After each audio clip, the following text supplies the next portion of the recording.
educated, we believe some wonderful things will happen.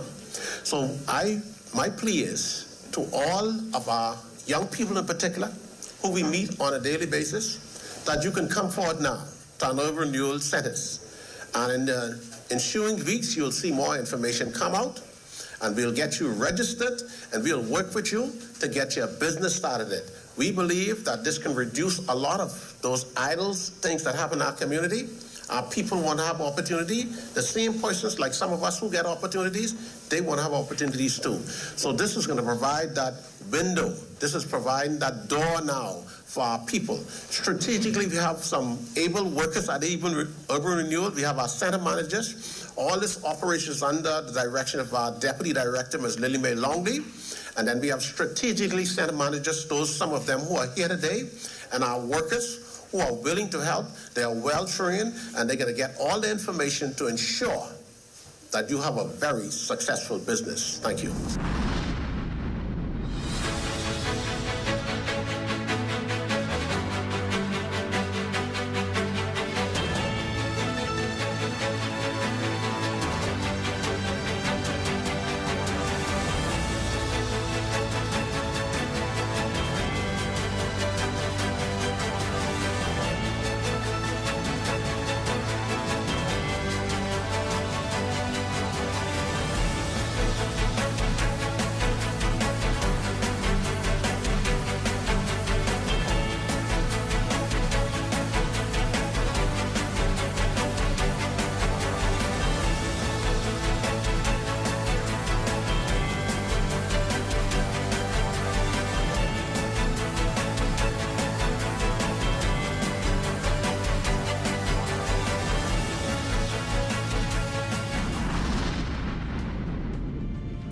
I'm Carissa Williamson, and this has been Your Government in Action, a proud presentation of Bahamas Information Services.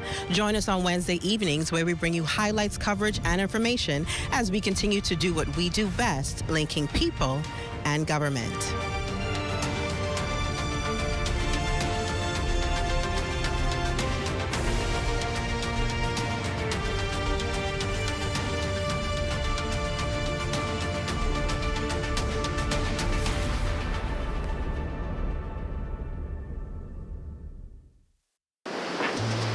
There's a spark of greatness in each of us. That spark is called personality. Individual gifts and talents provide the fuel to set that spark ablaze.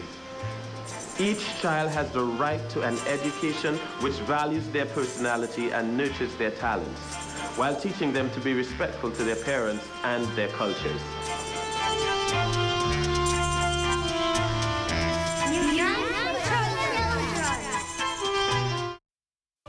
At Bahama Boulevard, I'm Sean Innes. This is ZNS.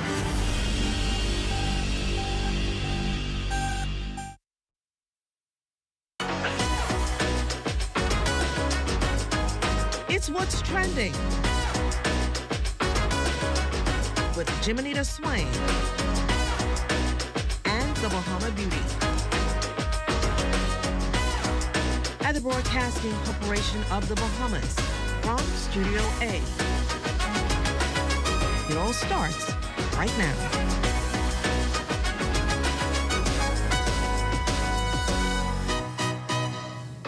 We're at the midweek point, but don't worry, things are just heating up. It's Wednesday, April 22nd, and this is What's Trending. I'm Jiminita Swain. So far this week, we've been taking a closer look at how AI is being used and how it's impacting the political landscape around us. But that's not all. Let's get into what's coming up. Has technology changed the value of live entertainment during the election season? Gino D shares what he is seeing from the stage. Also, an elevated experience filled with fine wines and unforgettable moments. We're taking you inside the Grand Bahama. And you won't want to miss this final story. From a global legacy of impact to a new generation of purpose-driven leadership. We're joined by a dynamic voice empowering others to walk in their purpose. We're taking a quick break, but there's more ahead when we return.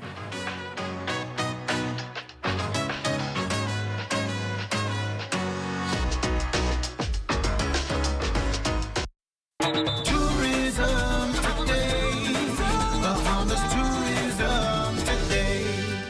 at SeaTrade Cruise Global 2026, a premier forum for cruise executives and industry leaders. Director General of the Ministry of Tourism, Latia Duncombe, as well as Parliamentary Secretary John Pinder II, highlighted the importance of the forum for the future of the country's cruise sector. SeaTrade 2026 has been truly phenomenal. We are here, all of our partners are here. Some of our hotel partners, tour operators, our ports are all here, all under one umbrella, promoting the destination, the islands of the Bahamas. As we know globally, the Caribbean leads the world from a cruising perspective, and the Bahamas leads the region. But what's most important for us as we're here engaging, we're sharing about the experiences that we're having in the destination. The whole concept, the view of it, is to ensure that all of the passengers are able to enjoy the destination beyond the shoreline based on their preferences. Whether it's something water-based, if they want sun, sand, and sea, from adventure to culinary, sustainability, ecotourism, walking tours, experiences, that is what is key. SeaTrade is one of the most important weeks of the year in the cruise industry. The Bahamas utilizes this to reconnect with our stakeholders and our partners and our friends from the entire industry and solidify that the Bahamas is not only the leading cruise destination on this side of the world, but it is the best cruise destination. As we expand upon our multi-destination Bohemian cruises and showing authentic Bohemian experiences, it's important that this week that we touch base with all of our partners and make sure that they know where to go in the Bahamas, what's coming up, and what we can approve upon. For more tourism updates, visit Tourism Today or Bahamas.com. I'm Michael Miller, and this is Tourism Today. Heaven, I'm in heaven, and my heart beats so that I can hardly speak. Out together, dancing cheek to cheek. I'm Jordan, by the way. Tom.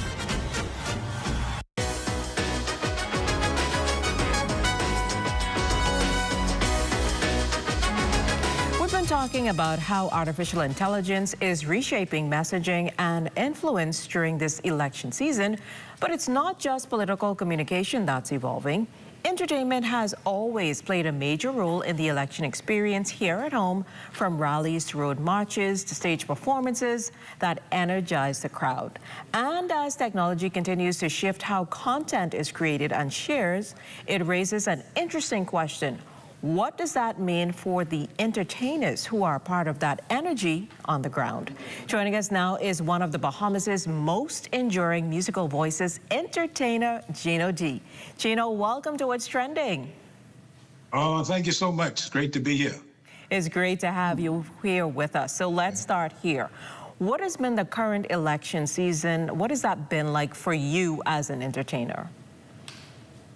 Well, it's picking up for me. It hasn't been like it in the past, you know.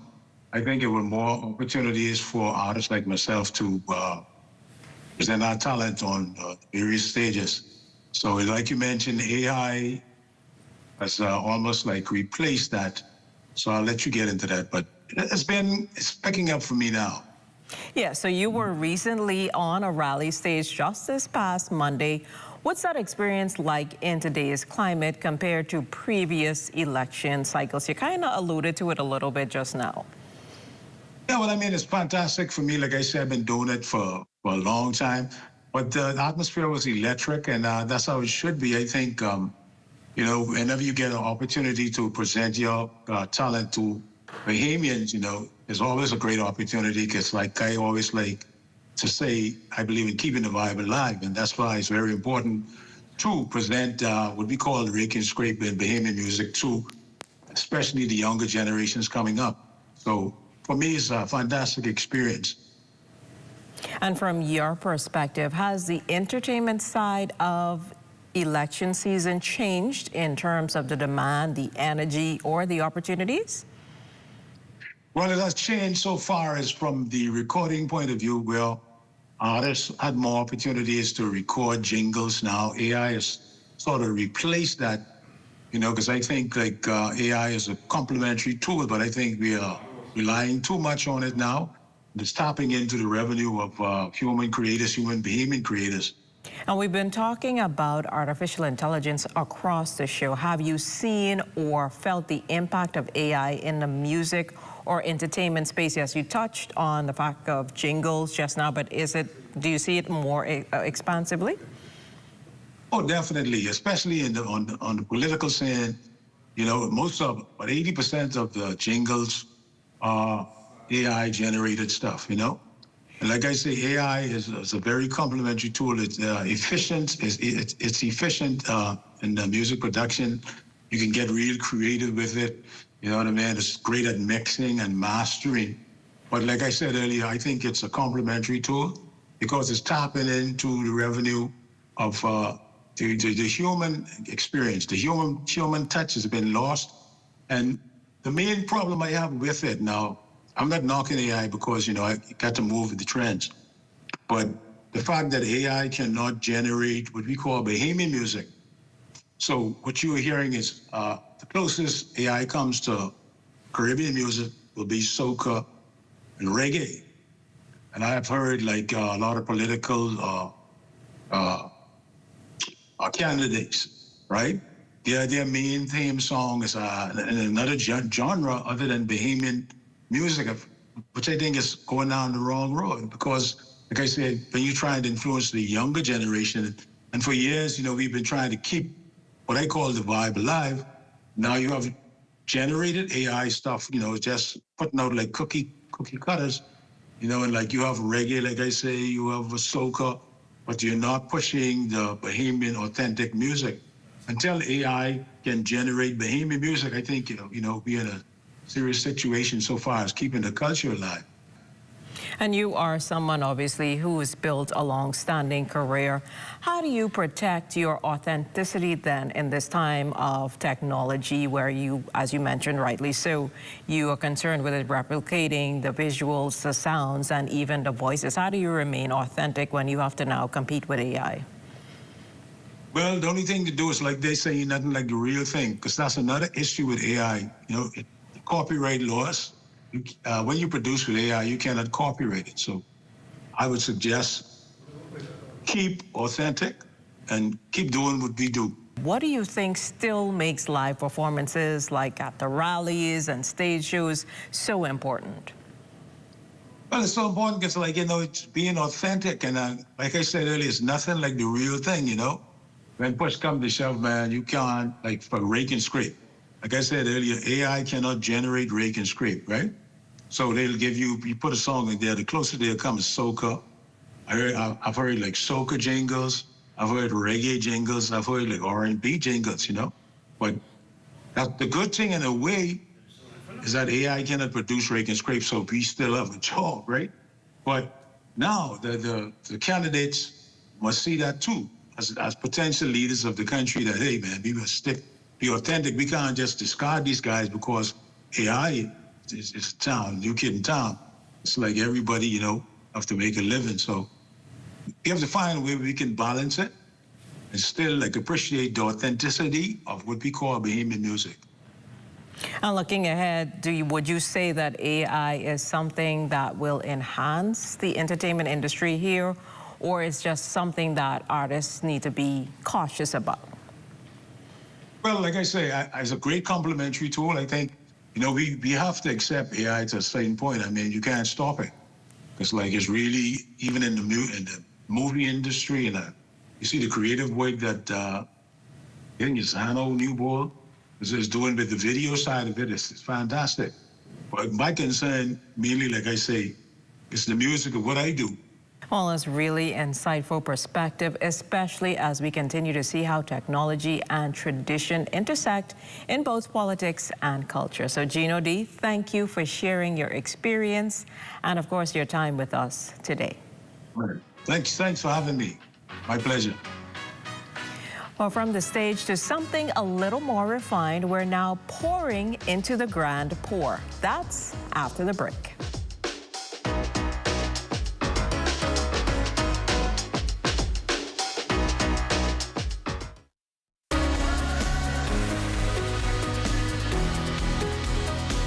Hi, I'm Brent Burrows, Vice President of Retail and Sales here at CBS Bahamas. When it comes to hardware or home improvement items, we guarantee the lowest prices. That's our price match guarantee. If you find anything we sell for a lower price anywhere in the Bahamas, let us know about it. We will beat that price. We want your business. Shop at CBS Bahamas or cbsbahamas.com.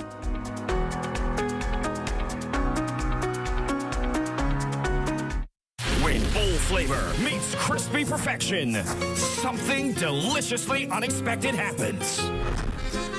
Say hello to Wendy's new Italian chicken sandwich. Juicy chicken topped with Italian seasoned tomatoes, melty mozzarella, and a zesty mayo spread that'll have you saying, Bellissimo! It's the chicken you crave with a zesty twist you didn't see coming. Always imitated, never duplicated. Gotta be Wendy's.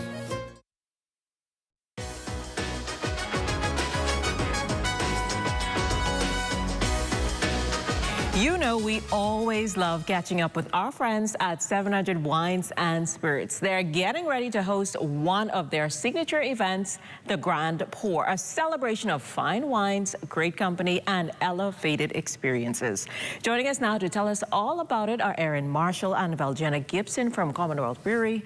Welcome back to What's Trending, ladies. Thank you. It's great to have you here with us. So, Erin, we're going to start with you.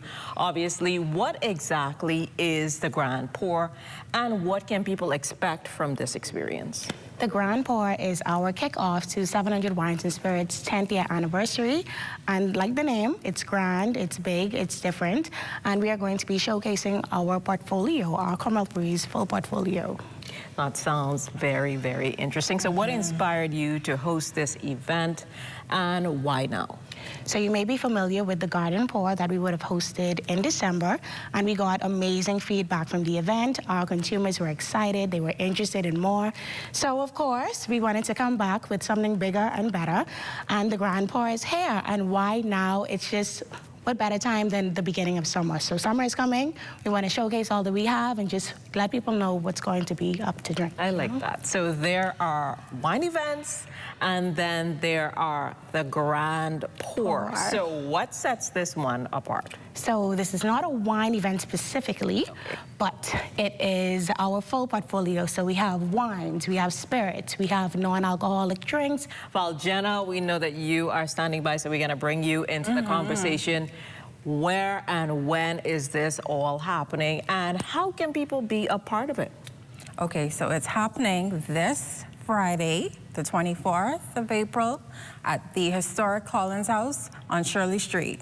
That sounds like a very interesting venue. Sounds like it's going to be a lot of fun. It will be. What kind of wines will be featured at this event? Is it geared towards more seasoned wine lovers or beginners, or just a mix in between? Because I know Erin says it's not just wine. Yes. So what are we looking forward to? Basically, we have some idea here on the table.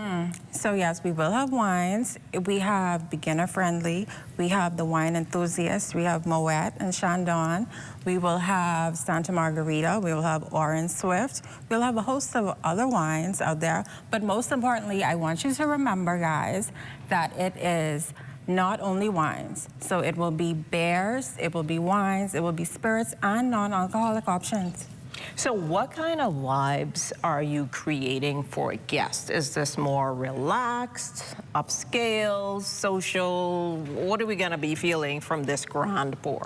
So with the Grand Pour, it's going to be a celebratory, social, upscale experience. That sounds like you're throwing everything in there, but I like that. I like that. Yeah. I like where you're going with that. So, Erin, will there be any extras like food pairings, specials, or anything attendees should look forward to? Of course, we always have something for our attendees to look forward to. We will have food vendors that will be available on site. With any purchase at our 700 Wines and Spirits store, you will receive a free bottle of wine with any purchase. And also for the month of May, we will have 10% discounts, and we'll be giving out coupons to everyone that will be attending. That sounds very enticing. So, Valjena, for someone on the fence as to why this event is absolutely one that they don't want to miss, why is that? Okay, so first of all, it is the Grand Pour, right? And so we'll have our full portfolio, over 100 premium wines, spirits, and beers. And we'll have entertainment from the Dazzle Band and, of course, Nishialas. And we will have discounts and giveaways, all for the amazing price of $50. That sounds good. So one more time, just remind people we know the price. Just remind people of the date, the time, the location. The date, this Friday, the 24th of April, at the historic Collins House. That sounds good. Well, it sounds like it's going to be an amazing experience. Great wine, great company, great spirits, and a perfect way to unwind. So thank you both, Erin and Valgina, for being here with us today. And we will definitely see you at the Grand Bahama. Thank you. See you. I look forward to seeing you. Awesome. So, up next, you may need a tissue as Teresa Monroe shares her powerful journey of turning tragedy into her life's passion. That's after the break. If you would like to be a part of What's Trending, DM us on Instagram at What's Trending on ZNS.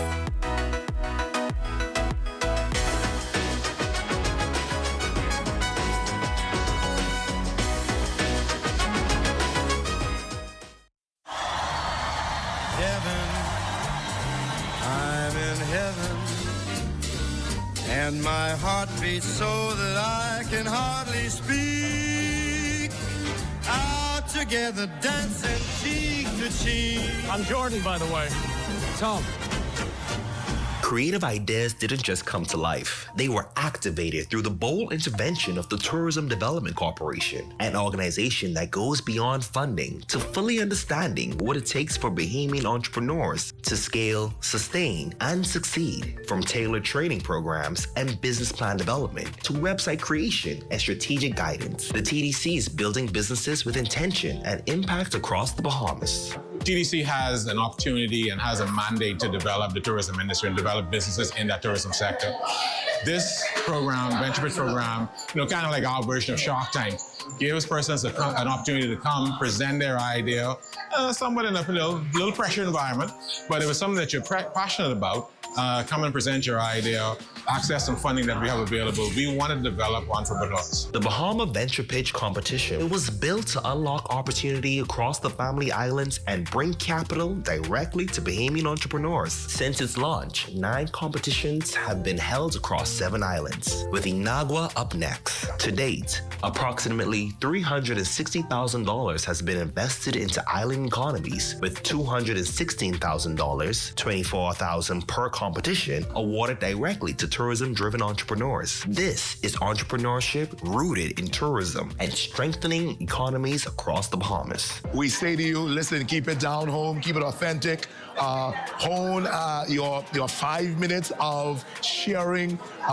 the dream that you have with our judges, and really start to really work on that business plan. Get some expert assistance in ensuring, because a huge part of this competition is also looking at what your ideas are in terms of the vision, the problems that you are solving, the solutions that you have, and of course, how economically viable those things are. Because having a dream is one thing, but really putting in the labor-intensive strategy around how you're going to bring that to fruition is also as important. If you have an established tourism-related product or business, or even a concept ready to be refined, the opportunity exists.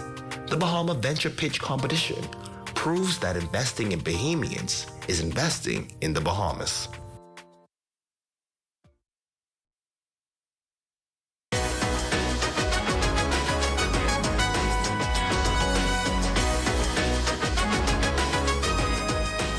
Today, we're sitting down with someone who's turned personal loss into a powerful mission of hope and transformation. Coming up in Bahamian Footprints. Bahamian Footprints, presented by Coca-Cola. She's a clinical social worker, motivational speaker, author, and leader who's inspired thousands around the world by sharing messages of purpose, resilience, and personal growth, all rooted in the legacy of her legendary parents, Dr. Miles and Ruth Monroe. Joining us now is Teresa Monroe Wilborn, president of Miles Monroe and Ruth Monroe Foundation, vice president of Monroe Global Inc., and CEO of Teresa Monroe LLC, a brand dedicated to empowering individuals tools to define, develop, and deploy their purpose. Welcome to What's Trending. Hello, hello, welcome. Thank you for having me. It's so great to have you here with us. So Teresa, you grew up surrounded by leadership and purpose through your parents. How did that early environment shape who you are today? Oh, you know, I remember when it takes me back to 2014 when everything happened and we lost mom and dad. And at that moment, I had a choice to make. Do I want to continue this legacy? Am I going to pick up the mantle? And I said to myself, I'm not ready for this. This wasn't on my agenda. This wasn't my plan. We had a plan, the four of us, my parents and my brother and I, but this wasn't a part of what I was going to be doing, not by myself anyway. And I remember saying I wasn't ready, but I remember quickly, and it had to happen so quickly, but I remember quickly all of the moments when I sat in a conference room with Dad at a meeting. As a 2-year-old, as a 3-year-old, as a 5-year-old, as a 10-year-old. I remember sitting in Dad's office and he would be working and he never put my brother and I out. If we were there. Conversations would be had, meetings would happen, but we were present. I remember at the tender ages of 7, 8, 9, 10, all the way to the day that he died, my father would throw, when I say throw, I say he threw us to the wolves, is how I put it. Because no matter how much I said to him, Dad, please don't go up on stage and call me up. I don't want to go up. No matter how much I begged and pleaded, when he got up stage, you would best believe that on that stage, he's going to say, and this is my beautiful daughter, Teresa. Come on, Teresa, you and your brother, come up here. And so then now I can't embarrass mom and dad. And so in those moments, I know it now, but back then, in those moments, he was training and mentoring and carving and cultivating the woman that I am today. That is amazing. So was there a defining moment when you realized your journey would be about helping others, not just through ideas, but through lived experience? Oh, even way before mom and dad passed. I've always been a passionate person about helping people. And so hence when I left school, in my mind, I thought I was going to go into medicine. Long story short, I went into social work. And social work started back in 2000. That was my journey, going into the profession and career that would make me or allow me to help young, old. I then just switched platforms and now I'm on stages speaking. Now I'm a coach and I still carry all the principles of social working, of helping people, of being the connector between them at home or their situation to the world. I still get to do that. So you've walked through an incredibly personal journey of loss and rebuilding. How did that experience shape who you are today? How much time do we have? Not enough, right? It grew me up. It matured me, but it also prepared me for the next wave of people that I would help. The next wave of people that I would guide, the next wave of the generation that I would influence. And, one thing my dad used to always say, never trust a leader that's never been tested. So see, these are things that come back to me and I love him for it. And having gone through my own journey of loss, having gone through my journey of grieving, having gone through my journey of not believing that I'm now worthy enough to actually carry the Monroe name because I'm not my dad, no matter how much I look like the guy. I'm not him. But in all of that preparation, I recognized that God allowed me to be the one that would go through what I would go through because he saw a bigger picture. He saw a bigger vision. He saw a bigger everything that had he showed me in 2014, had he showed me in 2000, I would have done everything in the opposite direction. That is important. So let's talk about the boardroom and soul. What was the gap that you saw that inspired you to create this work, and what impact is it having? Oh, it was actually my gap. And I love this question because it allows me to talk about, this is also a part of my passion. And one thing I love about Boardroom and Soul is, so what I do is I essentially, that's where I get to help high capacity leaders and I help them close the gap between their life that they are building and the person they actually are. So there's a gap between the life we're building and who we actually are, the boardroom and our soul. And so when you think of boardroom, it's not a room, it's just a metaphor to the space where you and I are required to show up, to perform, to produce, to carry responsibility for something or someone. So what would you say is one lesson that you got from your parents that still anchors you today, especially in difficult times or even on just a difficult day? My dad used to tell me as a child, there is nothing name can't. But when someone feels that I don't know my purpose, I immediately want to start with their mindset. And once I get them to kind of understand, if only for a fraction, that you were born with a purpose and your purpose is not on the external, but it's actually on the inside of you already. We just need to, uncover it and blow off the dust. Then I now empower them to want to do everything else. Well, Teresa, thank you so much for sharing your story and your heart with us today. Your journey from transformation to impact is definitely a powerful reminder that purpose isn't just something we find, it's something we live. So definitely we appreciate you for being here with us on What's Trending today. Thank you so much for having me. It's been a pleasure. Well, there is more What's Trending on the other side of the break. Stay with us. Bang ding.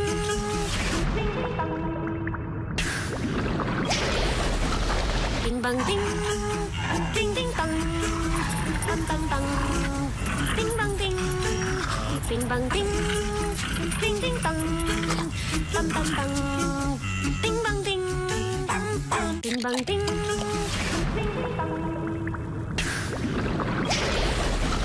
Ding bang ding. Ding ding dong.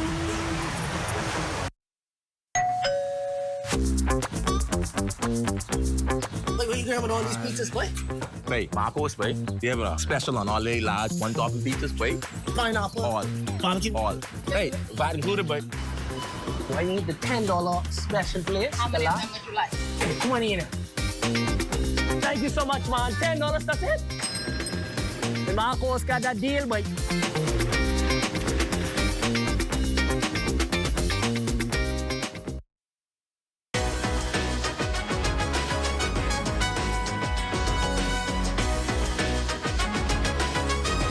On Thursday's show, we meet Hood Healers, a Bohemian-led initiative creating pathways for young people through farming, skills training, and opportunity building in Texas. Well, thanks for watching. Stay connected with us on Instagram at What's Trending on ZNS. We'll see you tomorrow at 6 p.m.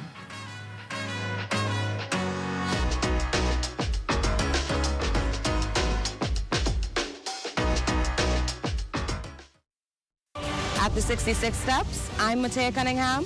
This is ZNS.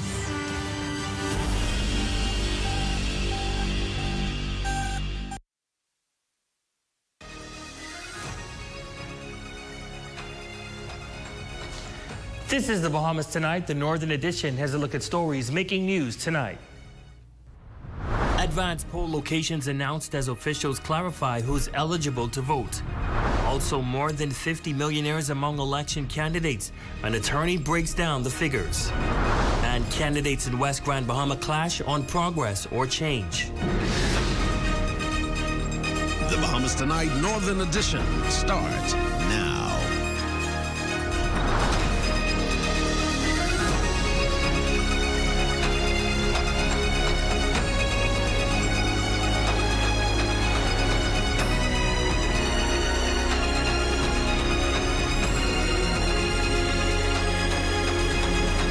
Good evening and welcome to the Bahamas Tonight, the Northern Edition. I'm Ramiko Knowles. Thanks so much for tuning in. Topping news tonight, advanced polling is set for later this month as the country continues preparations for the general election. Officials say the process will allow specific groups of voters to cast their ballots early, including those who may not be able to vote on Election Day. Our ZNS News team spoke with the Parliamentary Commissioner and his team on the matter. Those details in tonight's top story.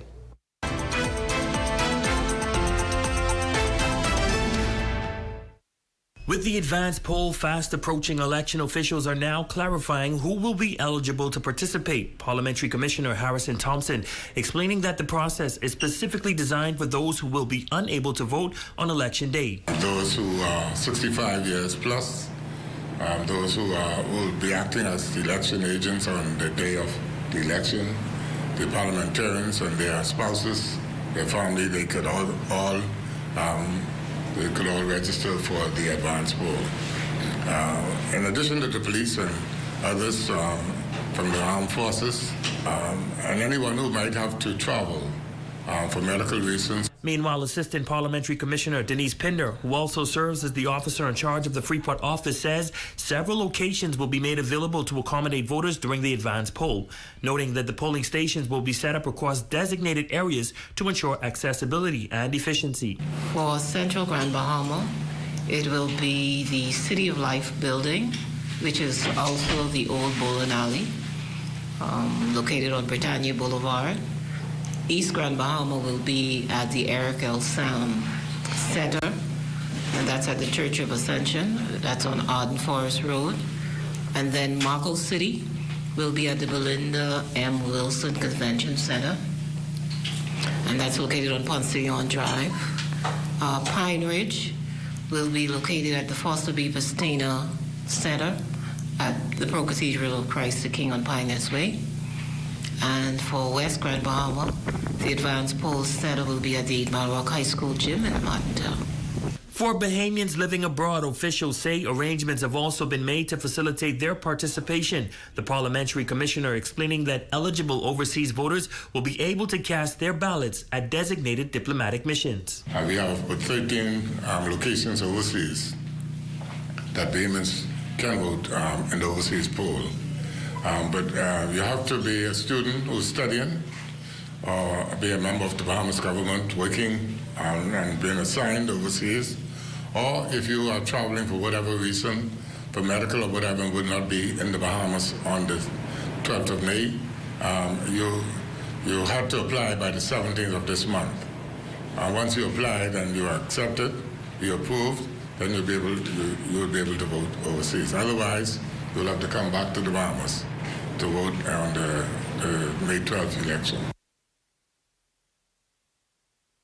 How much is your candidate really worth as part of the 2026 general election process? Nominees are required to declare their net worth, offering voters a clearer picture of their financial position ahead of Election Day. Attorney Cassietta Pelicanos weighs in on the discussion on the difference between liquid cash, net worth, and the importance of candidate declarations. Shalia Rowe reports. As the country prepares for the 2026 general election, transparency in the electoral process is once again taking center stage, with candidates required to publicly declare their net worth.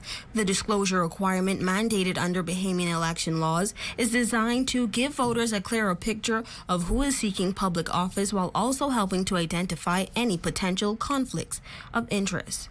They are required to declare their assets because we want the process to be transparent all around. We need, the public has a right to know what it is that you own. But what exactly is a net worth compared to liquid funds? Liquid cash is money that I can touch. Their assets, their home, their business interests, their securities. Those different categories of assets carry a value. Across the Northern Bahamas, candidates have now declared a wide range of financial standings. In West Grand Bahama, Kingsley Smith reports a net worth of $117,000, while Omar Isaacs declares $761,000. Tony Stubbs Aubrey comes in at $202,000. Over in Pine Ridge, Ginger Moxie reports $510,000. Dr. Charlene Reed, $469,000, while Coalition of Independents candidate Daniel Mitchell declares $192,000. Independent candidate Malcolm Pine also lists $192,000. In Marco City, PLP candidate Eddie Wan reports $2.7 million. Free National Movement leader Michael Pintard declares $3.9 million, while Jillian Bartlett reports $6,600. In Central Grand Bahama, Park O'Deal holds a net worth of $848,000, while Fraser Gibson holds a net worth of $568,000, and COI candidate Iram Lewis declared $1.1 million. In East Grand Bahama, PLP candidate Monique Pratt tops the slate with $4 million, while Kwesi Thompson declares $538,000. Coalition of Independence candidate Dexter Edwards is listed as unreported. Well, if you don't declare, then it is an offense. Right? It is an offense under the law. And so you're expected to do the right thing and declare the assets that you do have. For the Bahamas Tonight, the Northern Edition, I'm Shalia Rule.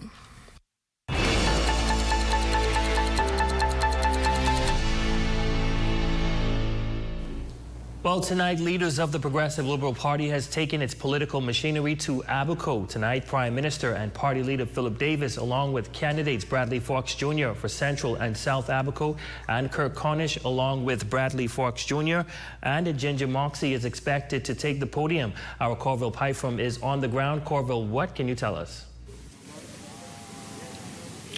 Remiko, what I can tell you is that Abaco, particularly Central and South Abaco, are ready for a rally tonight. Now, the grounds here at Rally Site are pretty quiet right now. Good to have friends in the business because they brought the music down. They were doing their last-minute sound checks ahead of tonight's rally, but they've accommodated us by turning it down a bit. Now, just down the street from the rally site, that's the PLP's headquarters, and that's where the PLPs are right now gathered, and they're preparing to make their way down here to the park. We expect this to get underway at about 8 o'clock tonight. It is a rally for progress. Tonight's lineup will, of course, include Bradley C. Cooper, who is the PLP's candidate for Central and South Abaco, as well as Kirk Cornish, who currently serves as the Member of Parliament for North Abaco. There will also be presentations by Clay Sweeting, the Minister of Works, as well as the Deputy Prime Minister and Chester Coop and Prime Minister Davis.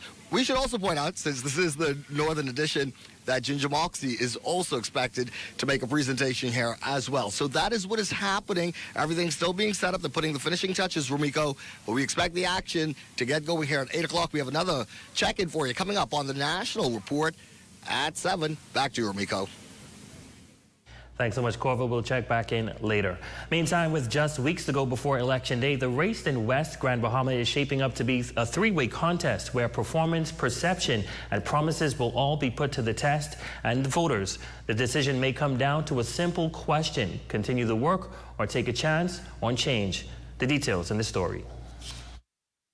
A clash over progress and change is taking shape in West Grand Bahama, with incumbent and challengers making their case to voters, each pushing competing visions for the future of the constituency.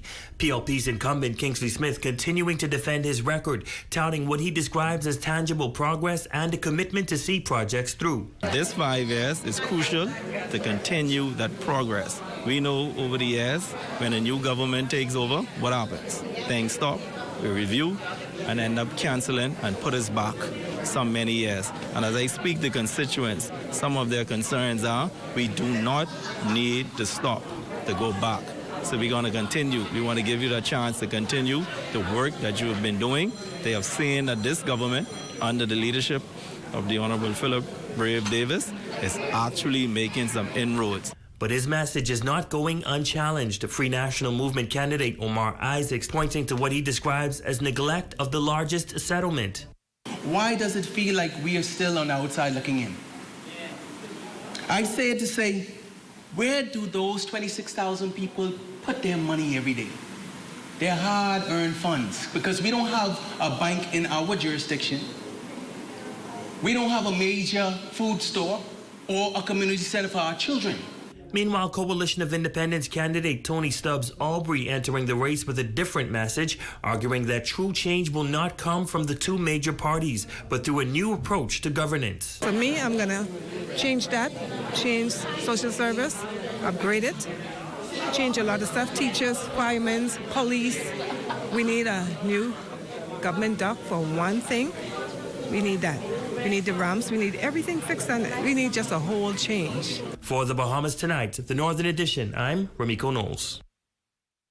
Well, heading into news from the crime beat, police officers from the Northeastern Police Station on Grand Bahama have issued a wanted bulletin for Kendall Joseph Hepburn, 52. The officers need to question him in connection with causing grievous harm and causing damage. Hepburn's last known address is Cat Island and Garden Hills, New Providence. He is of medium brown complexion, stands 5 feet 9 inches tall, average build, and weighs 100 to 170 pounds. If you spot him, please contact Northeastern Police Grand Bahama at 350-3400 or 1-911, police emergency at 911 and 919, Crime Stoppers at 328-TIPS, 8477. Family Islanders can contact 1242-300-8477. And still to come. Highlights from Tariv College graduation ceremony. Stay tuned to that story, sports, and more when we come back.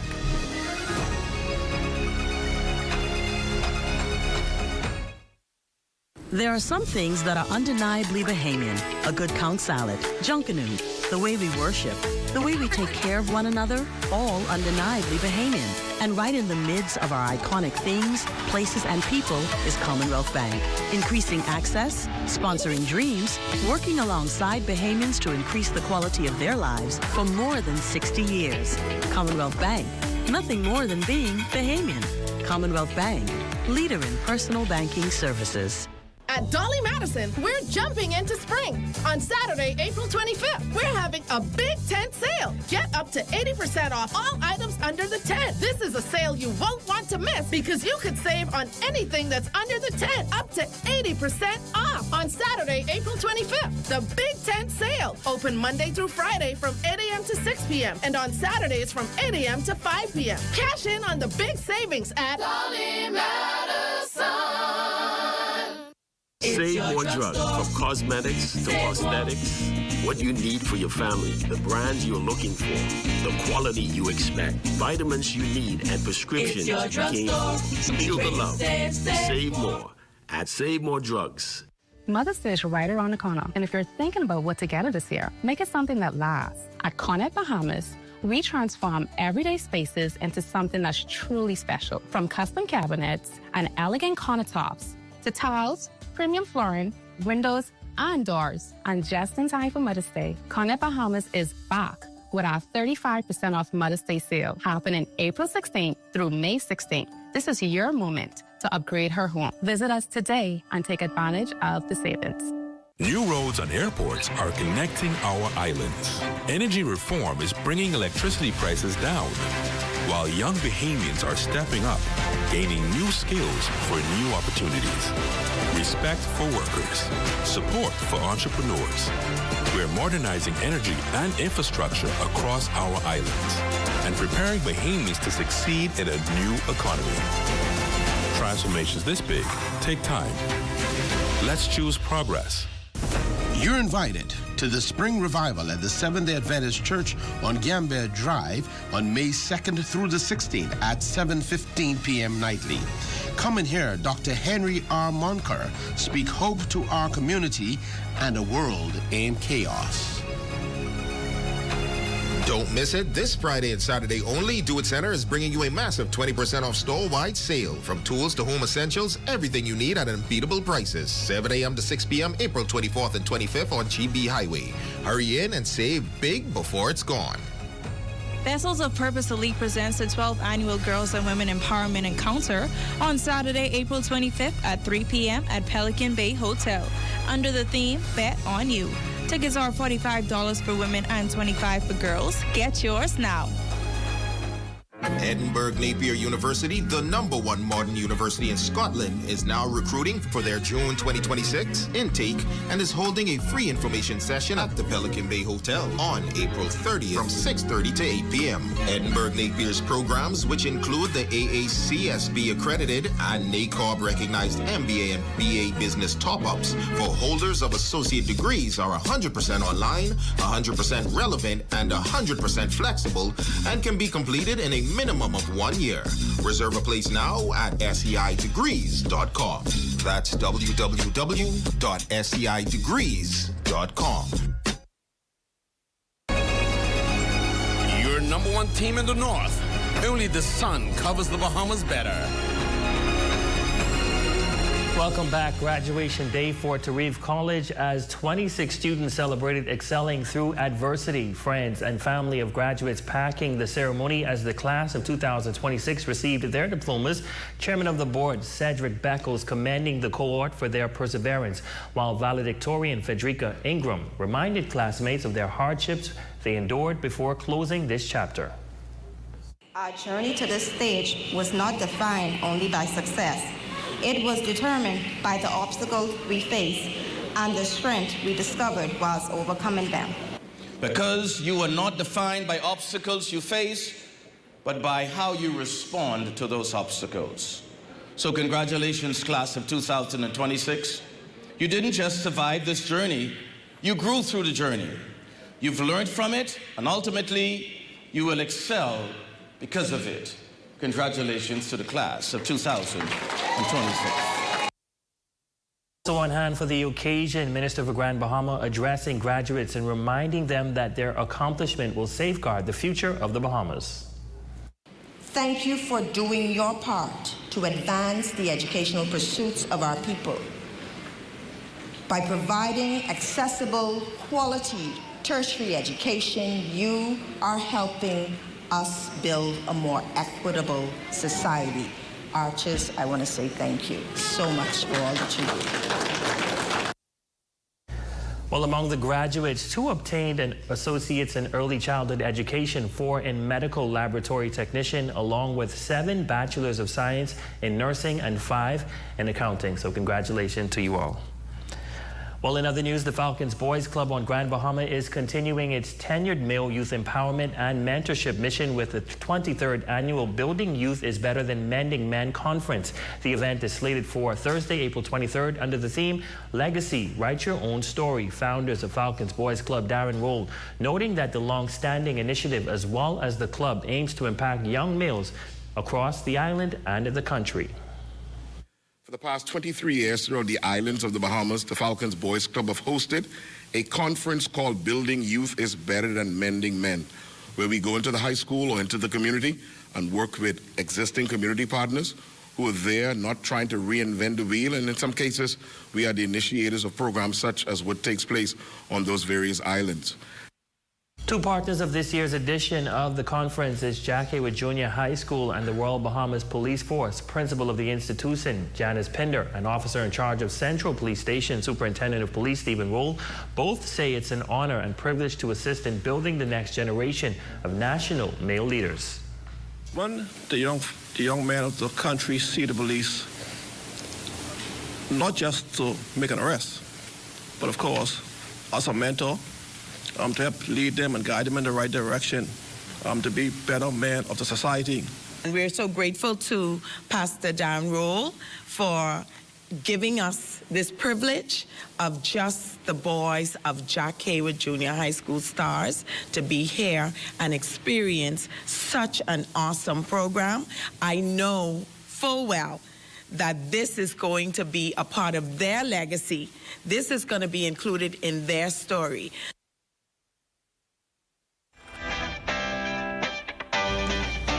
We salute our Facebook friend of the night, Janet Mullings. Happy birthday to you, and we hope that you enjoyed your day. Thank you so much for your continued support.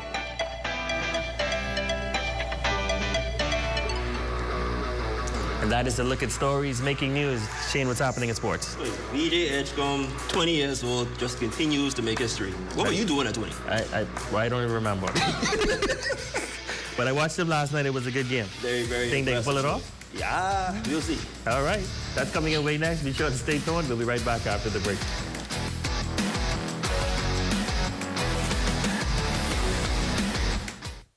See news in the making? Call us at 352-9713 or 359-5167, or you can email us at zns3news@gmail.com. Georgia School of Dance and Theater presents MJR Way Dance Recital, honoring the iconic King of Pop, Michael Jackson. It goes down at the Regency Theater April 24th and 25th at 8 p.m. and 26th at 4 p.m. Tickets are $35 at 17 Shop and the Girl Palace Raven Mall. Call 441-3436. Journey to a serene oasis.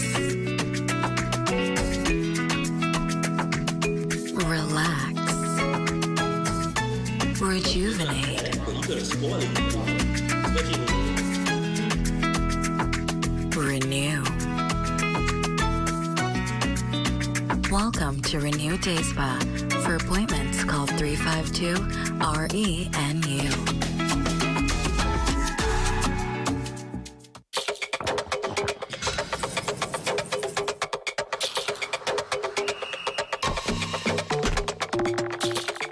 When your body craves the water it needs, be sure to give it the best. Aroac Springs. A storied party falling apart. F&M's fleeing. Chaos. Confusion. Even court battles. What's happening with the F&M is sad. Divided. Directionless. Dysfunctional. The ones left behind won't admit it, but it's chaos inside. They say a fish rots from the head down. If Michael Pintard can't keep his own party together, how can he run an entire country? At Save More Drugs, we got you. We got what you want. We got what you need. We got what you came for. The quality you expect. The prices you need and deserve. Save more at Save More Drugs. People like me don't always get asked to lead, but I never waited to be asked to serve. I wasn't born into politics. I earned my way through service. As an educator, shaping young minds, as a police reserve officer, protecting our community, and for over a decade, serving you, the people of Central Grand Bahama. I've seen firsthand what our people face. Families working hard, but still struggling to get ahead. Communities needing more support, more opportunities, more action. Because here in Grand Bahama, we don't need just promises. We need leadership that understands the people. This campaign isn't about titles. It's about service. It's about community. It's about us. I'm Fraser Gibson, and I'm ready to continue to serve you in Central Grand Bahama.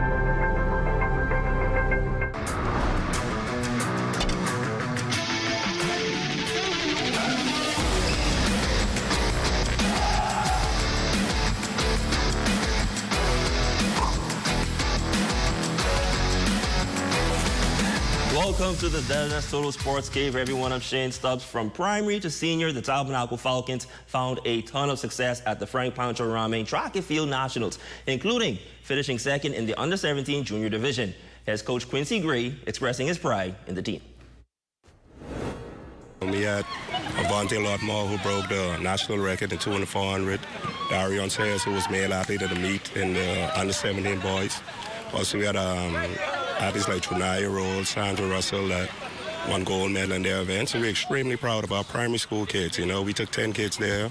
The boys came back with the gold in the 4x1 relay, and the girls with silver. Now, the Falcons have the pen relays to look forward to, and making that trip will be national high school record holder Avante Lotmore and 100-meter silver medalist Sandra Russell. I'm expecting to bring back a medal from my school, and this is my first time, so I'm just preparing myself mentally for the competition. Going into pen relays, feeling my team could do pretty good. We shouldn't do that bad, even though our team isn't as strong as it used to be, but we still have a pretty amazing team. The pen relays kick off April 23rd to the 25th. And it was a historic night for Valdez VJ Edgecombe during the Philadelphia 76ers 111-97 Game 2 victory over the Boston Celtics. Despite leaving the game briefly, Edgecombe will return to drop 30 points and grab 10 rebounds in their bounce-back outing. I'm gonna be honest, I just try not to overthink it. Try not to put pressure on myself. You know, everyone else already putting pressure on us to perform. So I try not to put pressure on myself. I'm around a great group of guys that also helped me. I mentioned this was historic. Edgecombe surpasses Magic Johnson as the youngest player to post 30 and 10 in a playoff contest. It was also the first time a rookie put up those kinds of numbers since Tim Duncan back in 1998. His teammate Paul George had a front row seat to the occasion. Here's what he made of it. I've been saying it all year long. He's far past a rookie. And are you 21 yet? No, 20. What a 20-year-old could do. 30 and 10, but just what we needed in moments throughout this game where he took over and kind of just put us at ease. The series now shifts to Philadelphia this Friday with the series tied at 1 apiece. Well, that's your sports fix this evening. Your local forecast is next. I'm Shane Stubbs. Catch you all on the rebound. The forecast is brought to you by Royal Star Assurance. 'Cause it's so beautiful.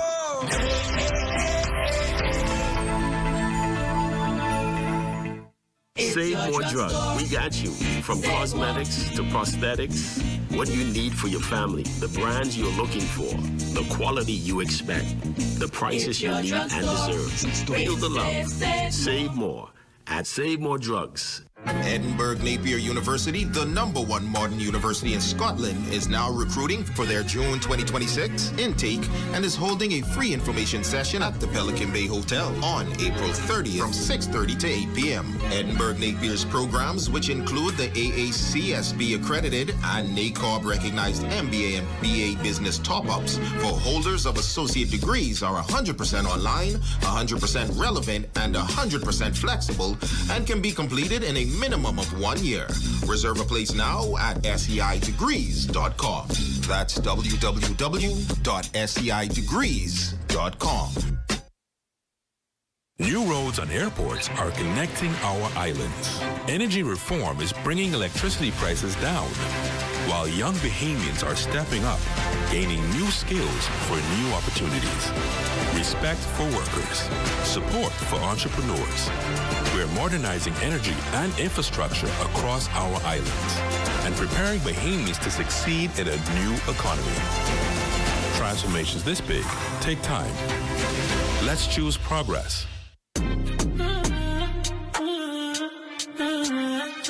We wanted to introduce persons that have never been in the gym into the gym. And the way we do that is by bringing them into a boot camp, introducing them to like cardio on the road, core training, aerobics training, and stuff like that. And then we introduce them slowly into a little bit of training in the gym. So eventually they can graduate into going to the gym. That's the whole purpose of NASFIT boot camp.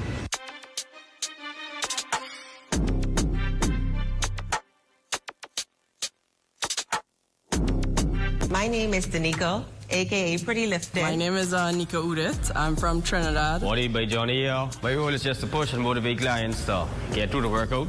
No matter how hard it is, you push yourself and commit. With the first one we did, the community loved it because we put out all those results.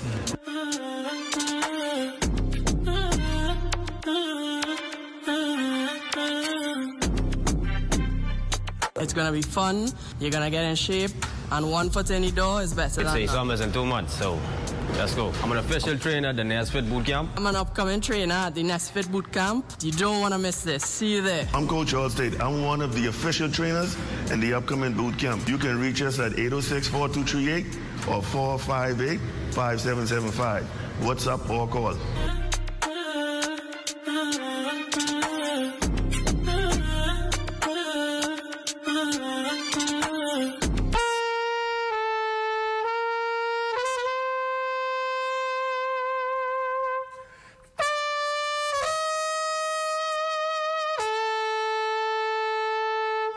I think you know the rest of the song. We are celebrating something special. Mothers. Our mothers are to be celebrated. So the Bahama Brass Band, along with the legendary Cooling Waters, are coming together for a celebration of a lifetime. It's Mother's Day Concert 2026. Come and join the Bahama Brass Band and the legendary Cooling Waters on Saturday, May 9th at Jubilee Cathedral, 6 p.m. 2026.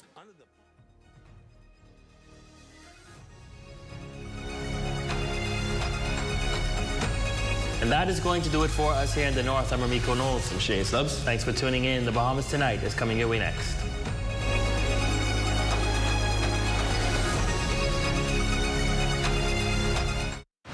Coming up in the Bahamas tonight, the Bahamas celebrates a medical milestone in its mother-to-child transmission. Hear what health officials say is behind the Gold Star achievement. Plus, you may want to pump the brakes on that spending spree, considering the International Monetary Fund's warning of a global recession. And Inagua's Morton Salt Company's back in the news, this time operations under serious pressure. The Bahamas Tonight, the National Report starts now.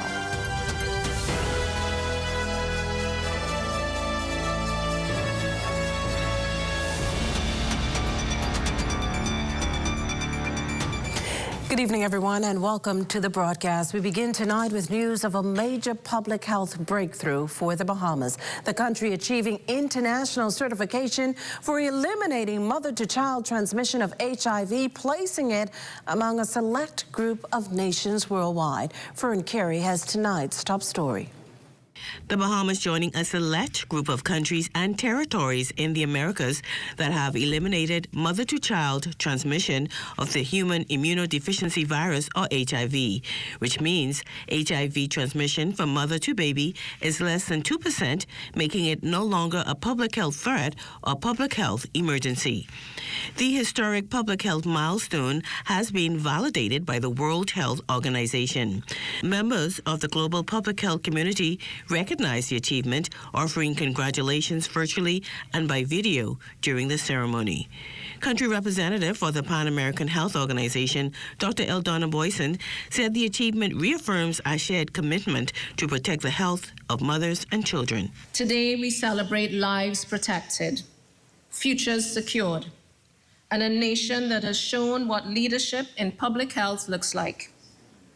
Let us continue to carry this momentum forward, not only to sustain these gains, but also to advance broader goals in maternal and child health. Dr. Davil noted that the national achievement signifies the collective efforts of local and international partners and dedicated healthcare professionals.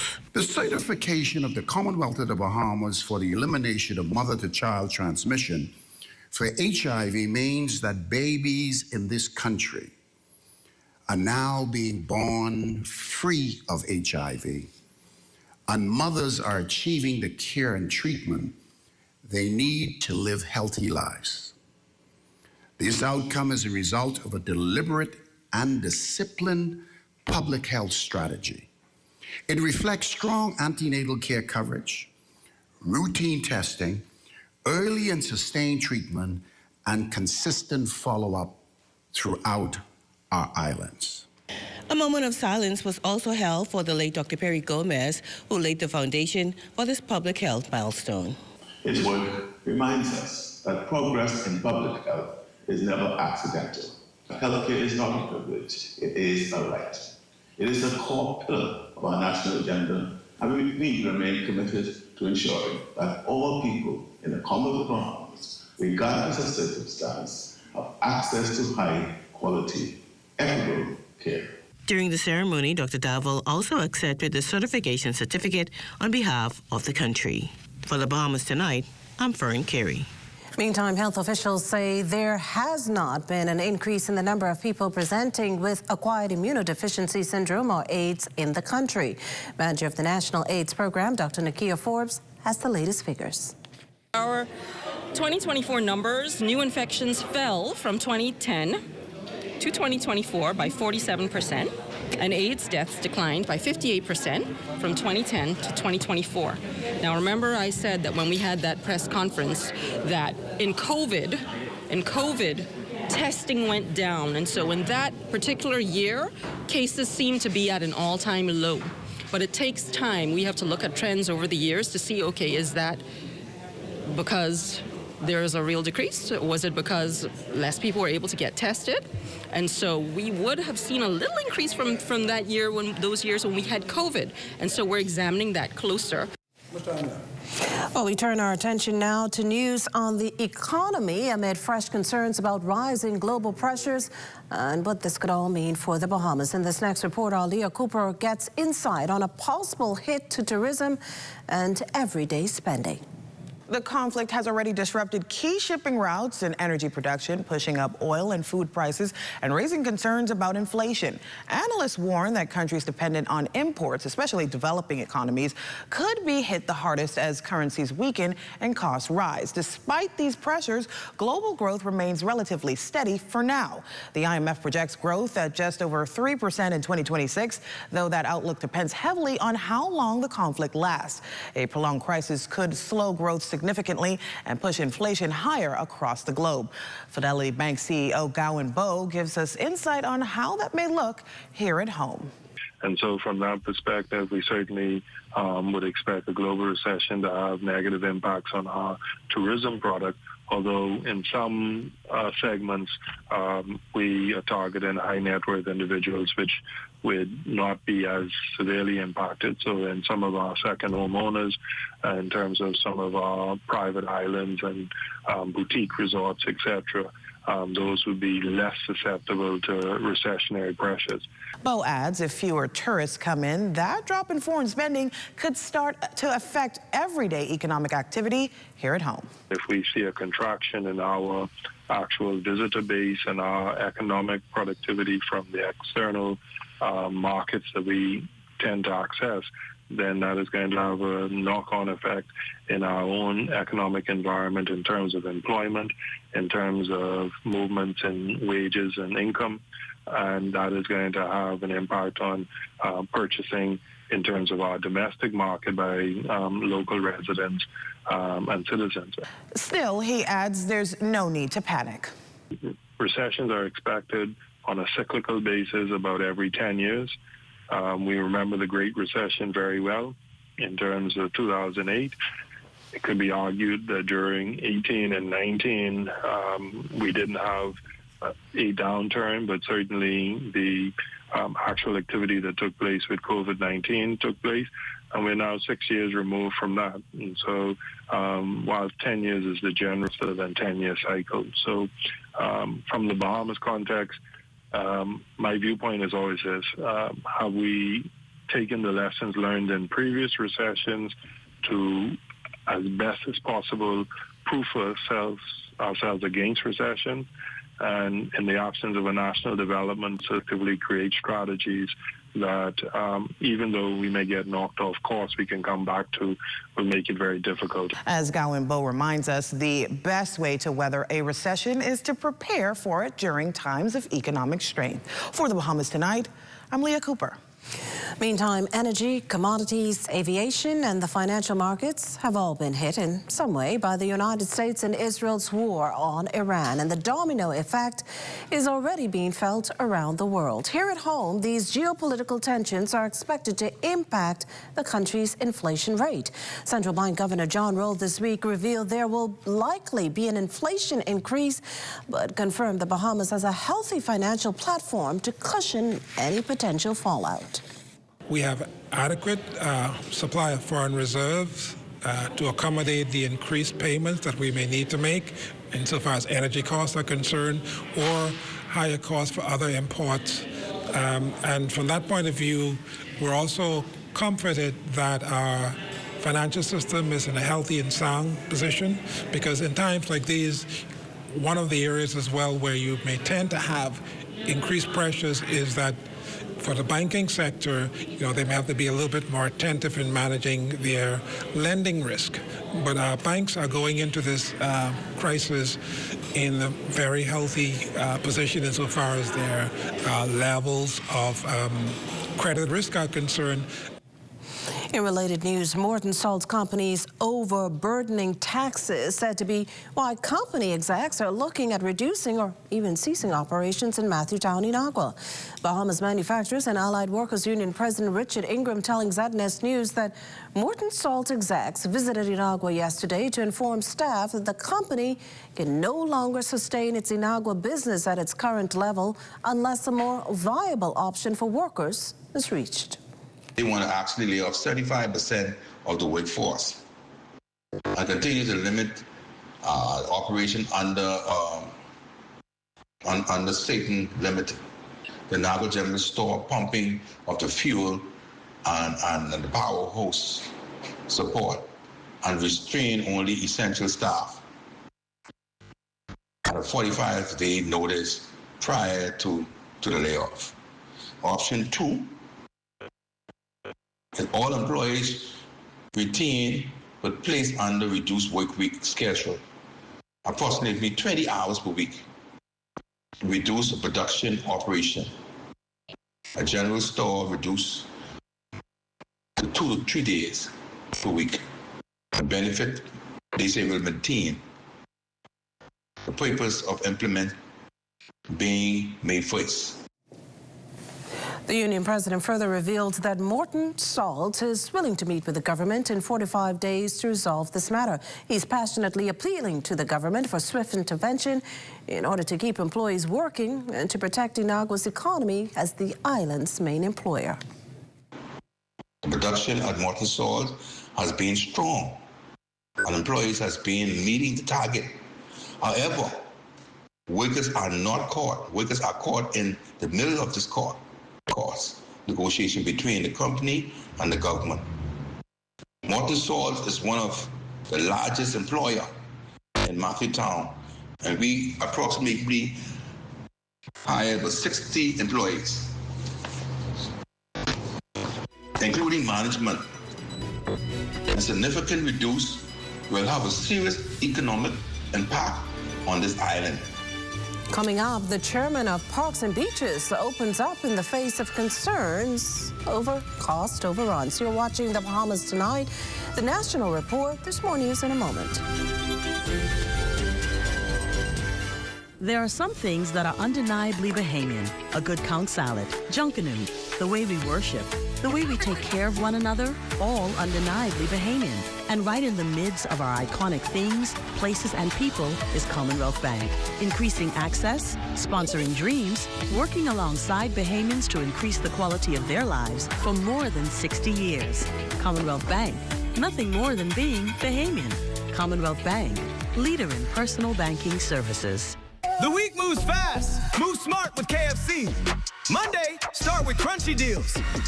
Tuesday, you already know, it's crazy. Wednesday, don't break the 20. Thursday, grab the Rap Star for $8.95. Friday, you made it. Grab the Crunchy Deals Value Box for $9.95. Saturday night, we got you covered. And Sunday, no stoves today. The fill-up box feeds the family. Outsmart the week with KFC.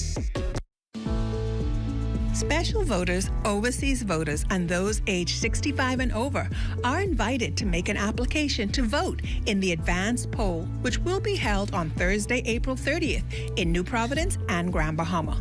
There are 4 ways to apply: in person at advanced poll application centers located at selected post offices and the Fox Hill and Nassau Village community centers, by phone and WhatsApp at 820-5649, 816-0649, 818-5649, and 803-5649.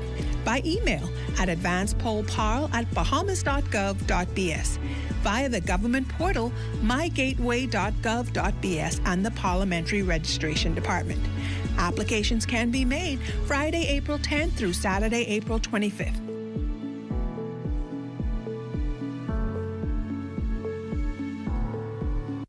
Welcome back to another episode of The Movement. For generations, Potter's Key Dock has powered livelihoods without ever being powered itself.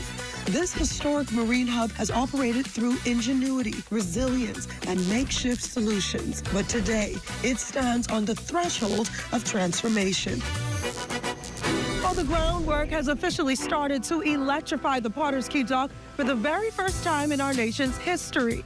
And the Ministry of Energy is calling the project a major step in modernization and sustainability.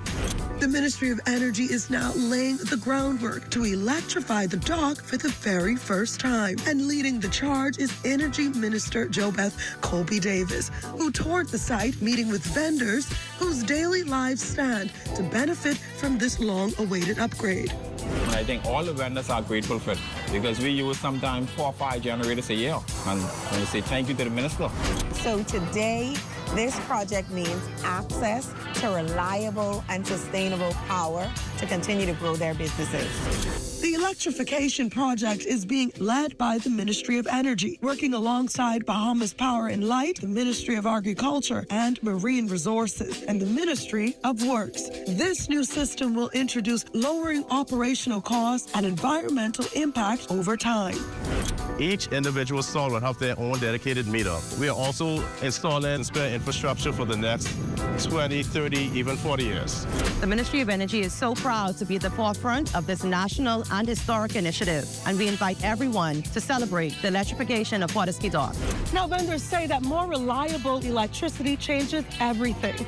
But of course, the Ministry of Energy says that this project is just a part of a more elaborate plan to make the Bahamas into a more energy-efficient place.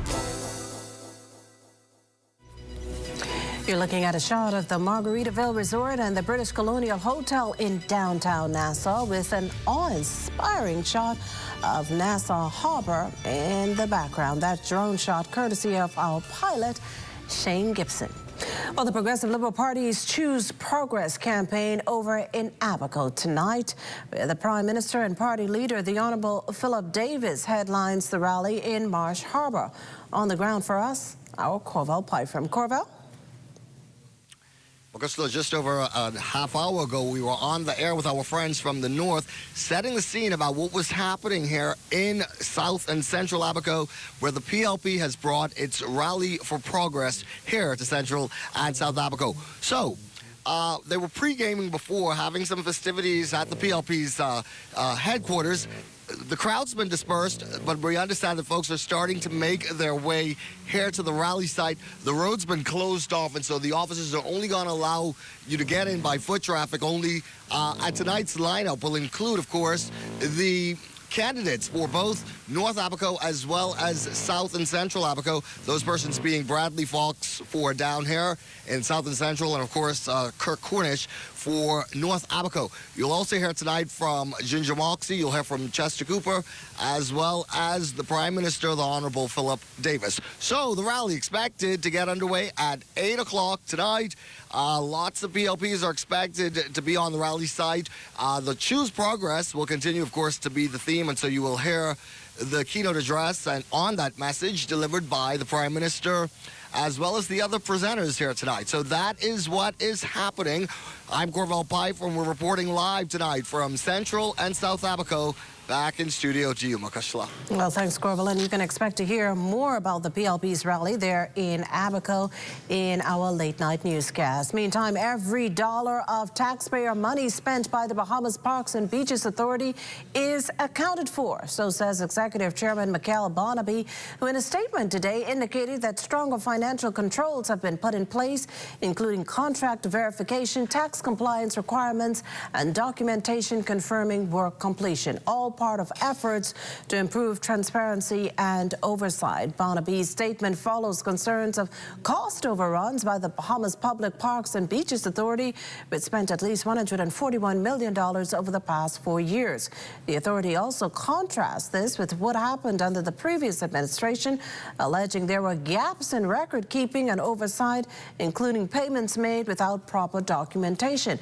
Barnaby also addressed inherited arrears and completed audited financial statements dating back to 2014, calling it a major step. While executing a general election, no walk in the park for the Parliamentary Registration Department, as former Parliamentary Commissioner and now PRD consultant Sherlyn Hall tells it. It's complex, but needless to say, exciting time that calls for some heavy lifting. Elect the government of the country. In some countries, they call them the electoral management body of the Bahamas. So I think we have to lobby for more recognition, number one, for the department, upgrade the status of the Parliamentary Commissioner, because we are the management body of the Commonwealth. Where democracy thrives. We maintain democracy in the country, and no other ministry can say that. With over 500 polling stations throughout the country, the May 12th general election will see over 500 presiding officers and 41 returning officers. Well, we can also tell you tonight that it's a no for any increase in bus fares. That laid out in black and white in a Ministry of Energy and Transport statement, which stressed that the government has not authorized or agreed to any increases across the capital. Energy and Transport Ministry officials acknowledging the concerns from bus franchise owners and drivers about the increase in the cost of diesel and are reviewing other measures to provide assistance. The ministry says it won't be able to give further comment until the necessary consultations are complete. Well, Tuesday's traffic accident over in central Eleuthera under intense investigation. Based on reports reaching our newsroom, 5 adults and a baby were inside the vehicle when the mishap happened around 5 p.m. on Queens Highway in Palmetto Point. We understand all the individuals were taken to a local medical facility. Their conditions still unknown at this time. We will continue to follow this story. This portion of the news is brought to you by Folk Call Smart Pass, the smart way to pay at the pump. Foreign commercial banks have been closing across our islands. For thousands of Bahamians, our country's post office savings banks are a lifeline, providing safe and secure banking. But Michael Pintard says, we will abolish the bank through the post office system. That's a risk Bahamians can't afford. That's why the Prime Minister is making post office savings banks stronger to protect Bahamian families and small businesses who rely on them.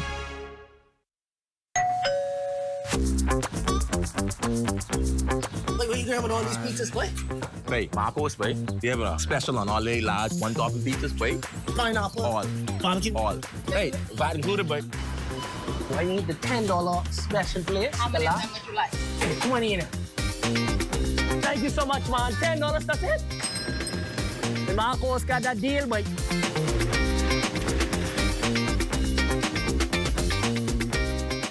How many times has this happened? You're enjoying your day off, but a reminder about a bill pulls you away. With online payment solutions, you don't have to interrupt what matters. Most utility companies offer secure digital portals that let you review your charges and pay instantly from your mobile device using bank-grade encryption, which makes sure your data is protected. Make time for what matters. The future of pay is digital. Near. Far. Where can I get 3 flavors in one pizza? In here, at Little Caesars. Ahoy! Then I'll take it for a great price. It's not madness, it's Little Caesars. Pizza, pizza. 3 flavors, 1 happy you for just $11 VAT inclusive. Now available at all 5 of our locations. Little Caesars Oaksfield, Carmichael Road, East Street Pineapple Plaza, Charles Saunders Highway, and 1 East Plaza. It's not madness, it's Little Caesars. Pizza, pizza. Tasha, what you saying? Girl, right here, rushing the cash, J.S. Johnson. I gotta renew my insurance. Oh, I with JSJ too, but I don't wait in line. I just pay online. Stop it. How you do that? Just email info@jsjohnson.com and say, sign me up for an online service center. They'll reach out and hook you up. You ain't never got to stand in line again. Amen to that. Save time. Pay online. Sign up for J.S. Johnson's online service center today. Insurance, peace of mind. Are you better off today? Brave Davis and his cronies are. Extravagant taxpayer-funded trips, a luxury car for Philip, and hundreds of millions in no-bid contracts for their allies. But for us, gas and groceries through the roof, VAT on bread basket items, healthcare broken and unaffordable, and illegal immigrants flooding our communities. While Brave Davis and his cronies keep getting ahead, we pay the price. Under the F&M, that changes, because their job is to work for you. Introducing the Focal Smart Pass app that helps you to fuel up faster. Here's how it works. Download the app on the App Store or get it on Google Play and create your profile with payment details. Visit your nearest Shell station, open the app, scan the pump's QR code, select your payment amount, and begin fueling. Say goodbye to cash and cards because the Focal Smart Pass offers secure and convenient payment options right at your fingertips. Download Focal Smart Pass now and fuel up faster today.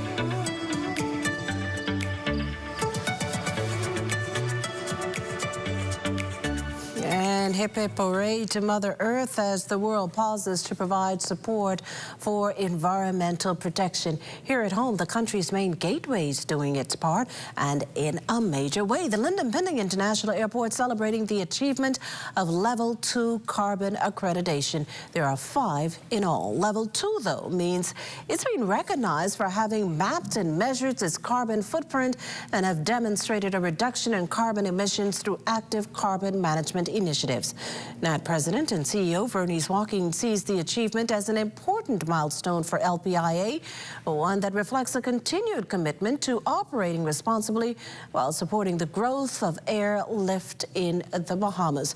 President Walking accepts that sustainability is not a one-time effort, but an ongoing part of how NAD operates, invests, and plans for the future. She adds that the focus is on achieving the top level and that they're well on their way. Well, we'll hear more about celebrations for Mother Earth, or how the world is, how here in the Bahamas we're celebrating World Earth Day, and we're going to get all that from Royston, who joins us live now for a sneak peek of what's coming up in Access Now. Well, Crystal, good evening. Of course, World Earth Day, so we're talking all things the environment, from a little bit of luck. You know, we're very lucky here in the Bahamas, and I think we have a new resident, or I want to call him a honorary citizen, Lucky, which we're going to be talking about tonight. Lucky's story from Atlantis is very positive. Looking forward to it. We also have a great conversation coming up tonight. We're going to be talking men's empowerment, a special seminar coming up. That's just for the guys out there. Sounds good. As always, stay with us. The Bahamas Tonight, the National Report, continues after this. Are you better off today? Brave Davis and his cronies are. Extravagant taxpayer-funded trips, a luxury car for Philip, and hundreds of millions in no-bid contracts for their allies. But for us, gas and groceries through the roof, fat on bread basket items, healthcare broken and unaffordable, and illegal immigrants flooding our communities. While Brave Davis and his cronies keep getting ahead, we pay the price.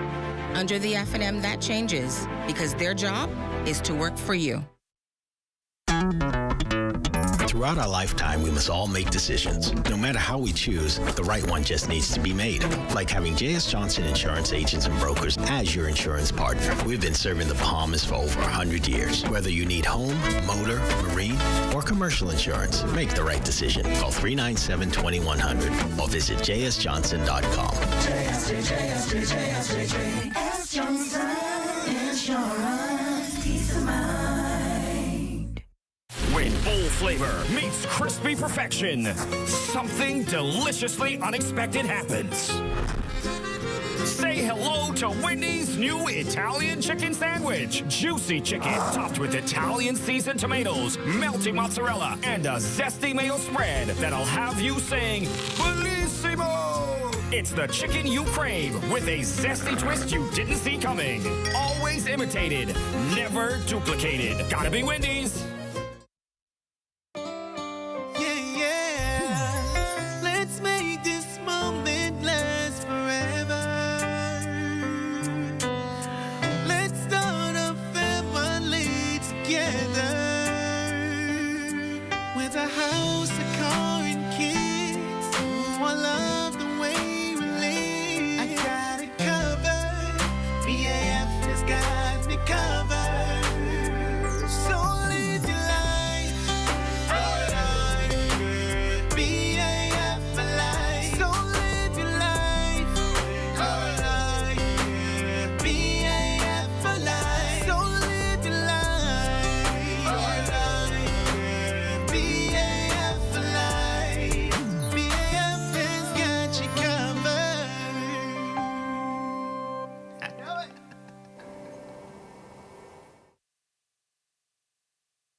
National Youth Guard program designed to train young people to help the Bahama Islands in times of disaster. I decided to join to better serve my country as well as to better myself. We train the help in search and rescue, electrical, plumbing, and carpentry. And things that they can actually expand on in their careers. Young people who join the Youth Guard program discover a sense of identity, a sense of purpose, and a sense of patriotism. This program isn't about only the individuals. It is about the country.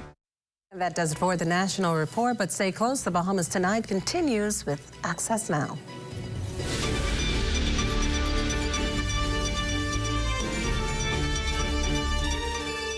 Tourism today. Bahamas tourism today.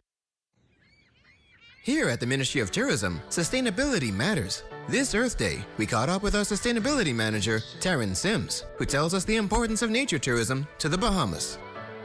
When we look at sustainability, we look at the protection of the environment, the natural environment, the economic and the social environment. How do we ensure that we don't compromise one for the other? Sustainable tourism looks at good governance, how we're ensuring that we're creating systems for the local community to be engaged and strive economically whilst protecting their local environment. Sims adds that protecting our environment adds to our overall tourism product. We have an abundance of natural ecosystems. We have coral reefs, we have mangroves, and all of these are very important to our tourism industry. When we look at the amount of tourists that come here and engage in coastal activity, about 95%. And research has shown us that where we have healthy reefs, we have more tourists. Also, where we have healthy ecosystems, we have quality tourists. So when we have quality visitors, we have higher expenditure within our local communities. And now we can take advantage of these opportunities to have our local Bahamians create businesses. And so at the Ministry of Tourism, it is key and pivotal that we're working on policies to encourage the development of small and medium-sized businesses. Schemes such as the Small Business Development Center, Blue Economy Business Development projects are crucial to developing the nature-based tourism economy here in the Bahamas. And this is highly important because, as stated before, when we look at nature-based tourism businesses and locally owned businesses, we actually retain the economic earnings within our local economy to make it better for each and every one of us. For more tourism updates, visit Tourism Today or Bahamas.com. I'm Michael Miller, and this is Tourism Today. It's Earth Day, and a group of stakeholders have made a new pledge to protect our coral reef. Plus, a very lucky turtle beats some incredible odds and finds a new home in Bahamian waters. Those details straight ahead. Also, students at St. Francis and Joseph flex their entrepreneurial muscles. You want to stay close for that. And in sports, bad weather unfortunately delays the National Family Island Regatta.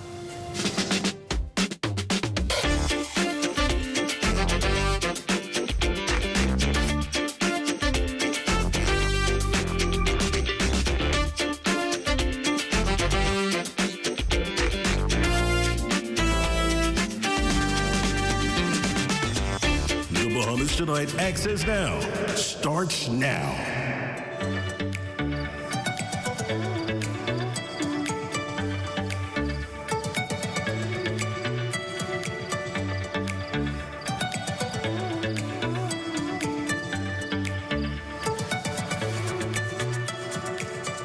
Good evening and welcome to the Bahamas Tonight Access Now. I'm Royston Jones. Our power, our planet is this year's theme for Earth Day, recognized today, a moment that turns our attention, or at least it should, to the world around us and the part we play in it. And here in the Bahamas, where so much of our way of life is tied to the environment, that connection is never really far away. And you can see that on full display locally, including a turtle feature we'll share with you a little bit later on. Stay around for that. For now, let's dive right into the news. And right in keeping with today's Earth Day observations, a monumental pledge was signed this week to protect our coral reefs. These reefs act as rainforests of the sea, providing habitats for fish, sponges, and crustaceans, all of which are essential for fisheries. However, these critical ecosystems are under extreme stress due to climate change, unregulated human activity, and certain diseases. On Tuesday, Environment and Natural Resources Minister, the Honorable Zane Lightbourne, said the significant pledge ensures an increased level of protection. We are very proud today to have this opportunity to seal the deal on the commitment to take urgent action to protect the world's most climate-resilient reefs, increase coral reef conservation, and mobilize funding and build capacity among stakeholders. The Department of Environmental Planning and Protection has issued 5 research permits in the last year to Bahamian and international researchers. This research is expected to drive innovation and support science-based policy decision-making. The Bahamas has specifically committed, or is specifically committed, to the drafting and implementation of the National Coral Reef Conservation Plan. The signing involved environmental and government stakeholders with a goal to advance the conversation around legislation on environmental protection. The Bahamas holds 1/3 of all Caribbean coral reefs, the world's 3rd largest, and these vital ecosystems provide over $671 million in tourism and related industries.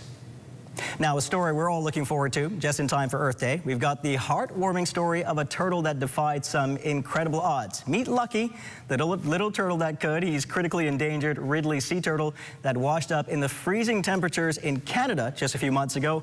A team there took him in, got him fully healthy, and then needed to find a new home for him in a warmer climate. And as luck would have it, a well-earned trip to paradise was in his future. Here's Lucky's miraculous story. Lucky was a very, very sick turtle. We weren't sure if we're going to be able to help the turtle get better. These are really very precious animals because there just aren't very many of them left. Being able to help this turtle is a really big deal for us. And we were able to take the turtle, bring her for a veterinary assessment right away where we live, and then we really wanted to find a way to get this turtle someplace warm where it could be put back into the ocean, it could go back into the wild. We were ecstatic when Kathleen reached out because, we're always willing to help. We have a full team of veterinarians, vet techs. Our facility is willing to take these kind of animals, and it's just a great partnership. So it's just very exciting for us to be able to do this for them. It's incredible that Atlantis has stepped up. She can be released safely into the water here. It's the right temperature, it's within her range, all those good things. But also, there's just a community of care that exists, and we can feel it already here, and that really matters to us because we really love this turtle. This is the first time we've found a Kemp's Ridley sea turtle alive that we've been able to rehabilitate. I can't wait for Lucky to get back to the ocean. I'm really excited about a wild turtle being wild. We're so thankful. The past 30 days has been a pleasure. It's been an honor to take care of this turtle. It was just a matter of getting acclimated to the temperature here, eating, and now we're going to be released today. Lucky is a story of resilience. I feel like this is the reason why I do what I do. It's such a joyous moment for me. Lucky swam up. It's good. It's like, all right, we did our part. Now go do your part. Be great. Excellent job there, and I think a little bit of luck is in Lucky's future.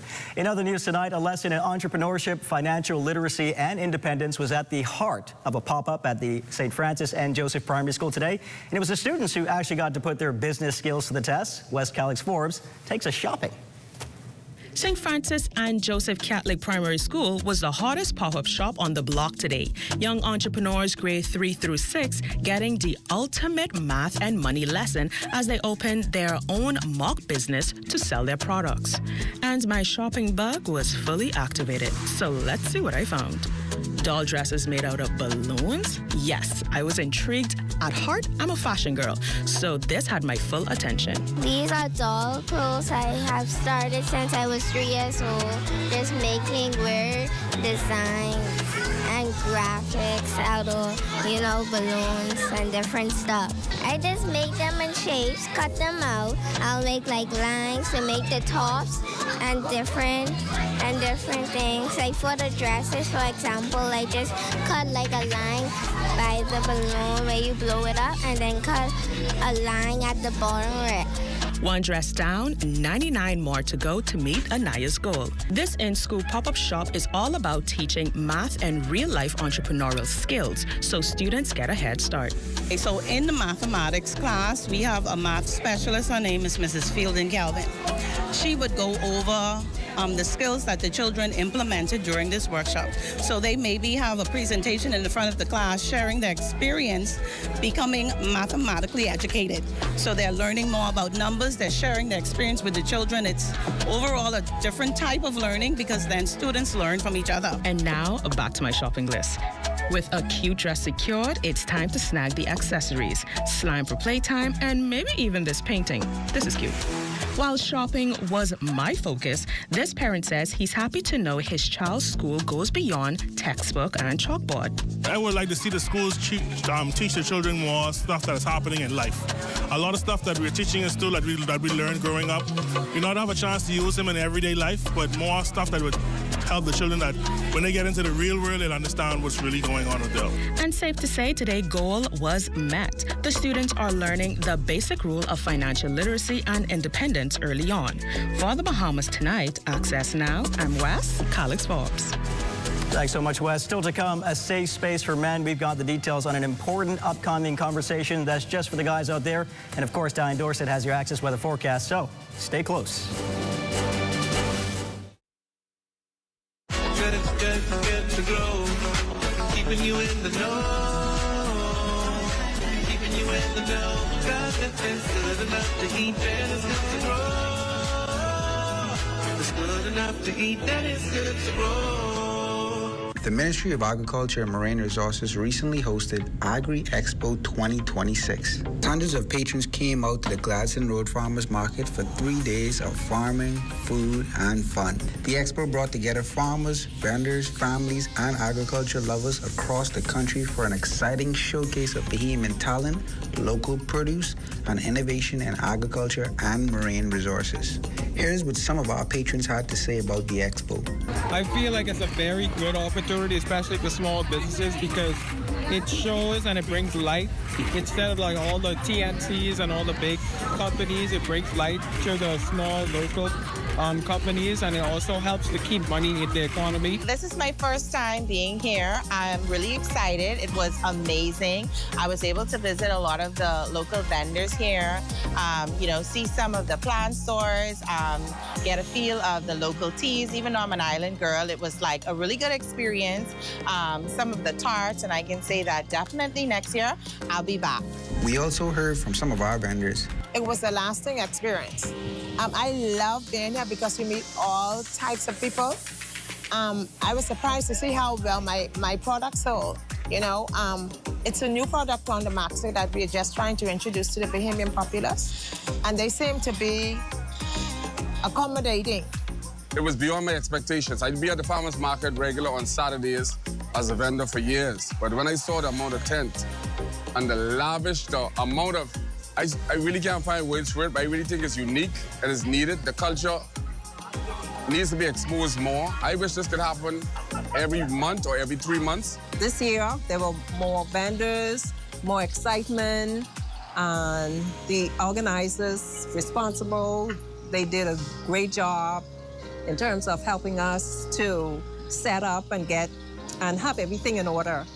And for that, I appreciate Ministry of Agriculture. Keeping you in the know with Good to Grow, I'm Keith Bryan Jr.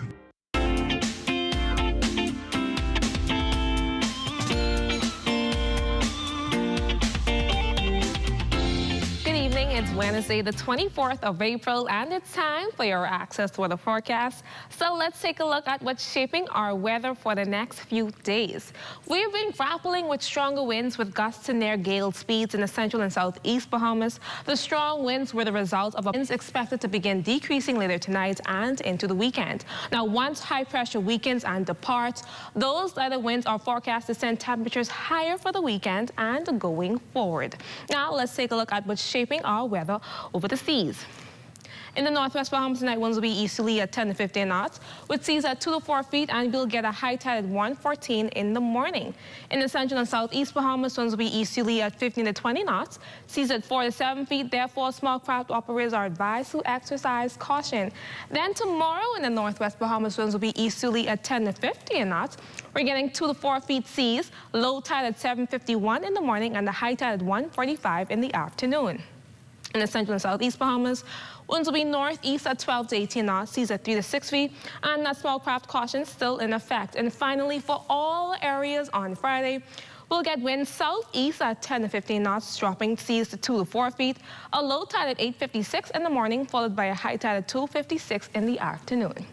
It's time now for your international temperatures, brought to you by Royal Star Assurance.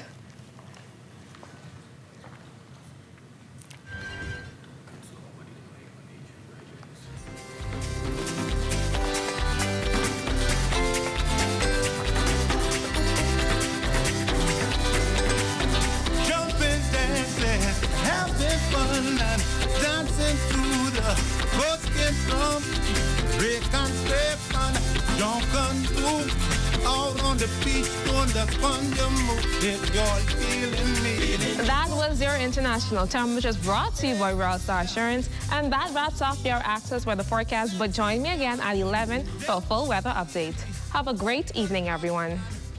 Listen, I have no complaints about the cold front if there is to be one, so thanks so much, Diane. Now, a men's empowerment virtual talk set for the weekend is seeking to explore the relationship between men and the church and well beyond. And leading the chat is Pastor Dion Knowles, who joins us to tell us more about it. Thank you so much for joining us on Access Now. Thank you for having me. Of course. Now, I want to ask you, what is is it a virtual talk or a seminar, and what is it all about? It's a virtual talk. A virtual talk. Yes. Well, basically, we want to create a safe space, environment where men can express themselves. Because I realized that ministry extends beyond the pulpit. Absolutely. One of the things that I realized also, as I studied the Bible, Jesus had conversations with people. And as he had conversations with people, people were able to relate to him and he were able to address their issues. So the talk is really about finding out where men are, and me from the pulpit, I could address these issues and see if we could resolve all of this conflict and the struggles that men are going through. Which a lot of times we talk about men in society, especially Bohemian and Caribbean society, they often suffer in silence and burden the burdens of these things without really talking about it. Yes. Why is it so important that attendees come out to this, and what can they expect when they come? Well, attendees, it's very important that you come out to these sessions because during these private sessions, you can ask questions and, you could type those messages online, and we can see how we could address those issues. The session is this coming Saturday. Okay. It's a virtual session at 7 p.m. It's on my it's going to be on my social media platforms, Word Empowerment Center, and you could also view it on my Dion Knowles platform. Perfect. Yes. This is part 2. This is part 2, yes. There was a part 1. Yes. What do you hope to achieve with part 2, and what was the success like for part 1? What did you see happen? Well, definitely we saw a major success in part 1. We had persons online saying, when are you going to have it again? Yes. So now you have it. Yes, now we're having it again. Yeah, so this is our part 2 session. Okay. Hopefully we can get more men engaged. During the first talk, much men weren't engaged as we expected them to be. Okay. Well, we can understand that because, men are, they hide under, we started talking about this masculinity. Right? And this image that we have to maintain in society, obviously. Yes, right? yes. So we're hoping that we can break that trend. Yes. And again, resolve some of these issues that these men are going through. I think that's well needed. Yes. In terms of the demographic, is there a age category this is aimed at? Who is this aimed for specifically? Mostly men. You could, between the ages of 18 to 55. Okay. But again, this is strictly men.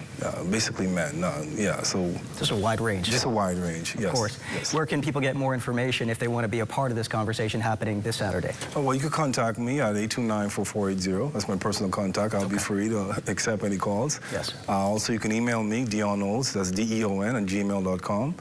Follow me on social media, Dion Knowles, or the Word Empowerment Center. Yes. We'd be free to pass on information to you. That's wonderful. I hope it's a big success. Looking forward to hopefully a lot of men taking part in it and getting something out of it that's worthwhile. Yes. Thank you for joining us on Access Now tonight. I really appreciate it. Thank you for having me. Stay with us. Sports with Amajol Knowles is after the break.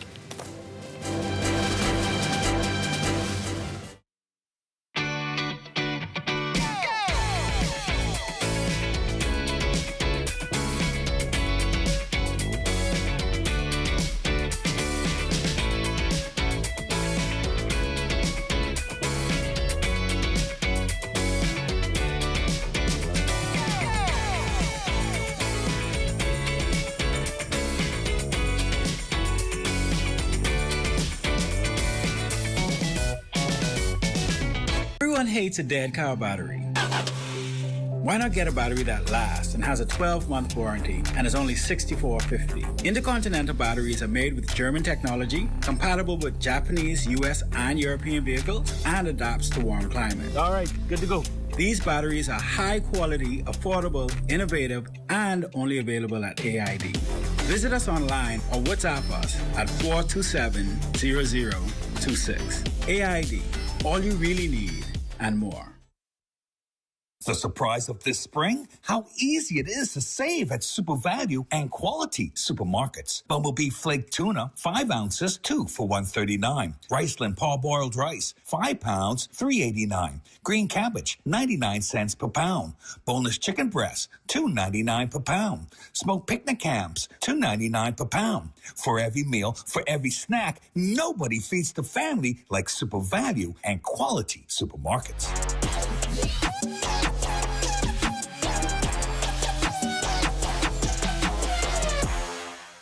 Welcome to your midweek sports check, everyone. I'm Amajal Knowles, topping sports. Well, today was supposed to mark the official start of the 70th annual National Family Island Regatta over in Georgetown, Exuma, but some bad weather preventing that from happening. Our Charles Fisher telling us more in this report. Good evening, Amo, and good evening, Bahamas. Yes, we are here in front of the defending champ, the silent partner. Today was a rough start. I mean a rough start here in Georgetown, Exuma for the 70th edition of this regatta. Rough seas, high winds. They could not sail earlier today, but they'll have some sailing coming up for you tomorrow and all the classes, so make sure to tune into that. But we had a chance to speak with Island Administrator Miss Palacios on things heading into this year's regatta. In hosting the National Family Island Regatta for 70 years, we've watched it evolve from a friendly competition into national competitions where we have boats as far back as Auckland's coming and competing against each other here in beautiful Elizabeth Harbor. Preparations have been going very well. We, of course, we have a local committee, and then we have the national committee that deals with the sailors. The local committee deals with the shacks, and everything seems to be going very well.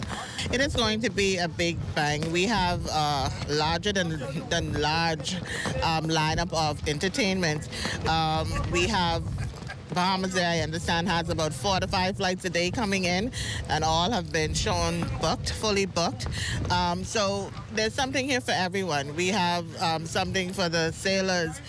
We have something for persons who just want to come to enjoy the food. We have something for persons who just want to come and party.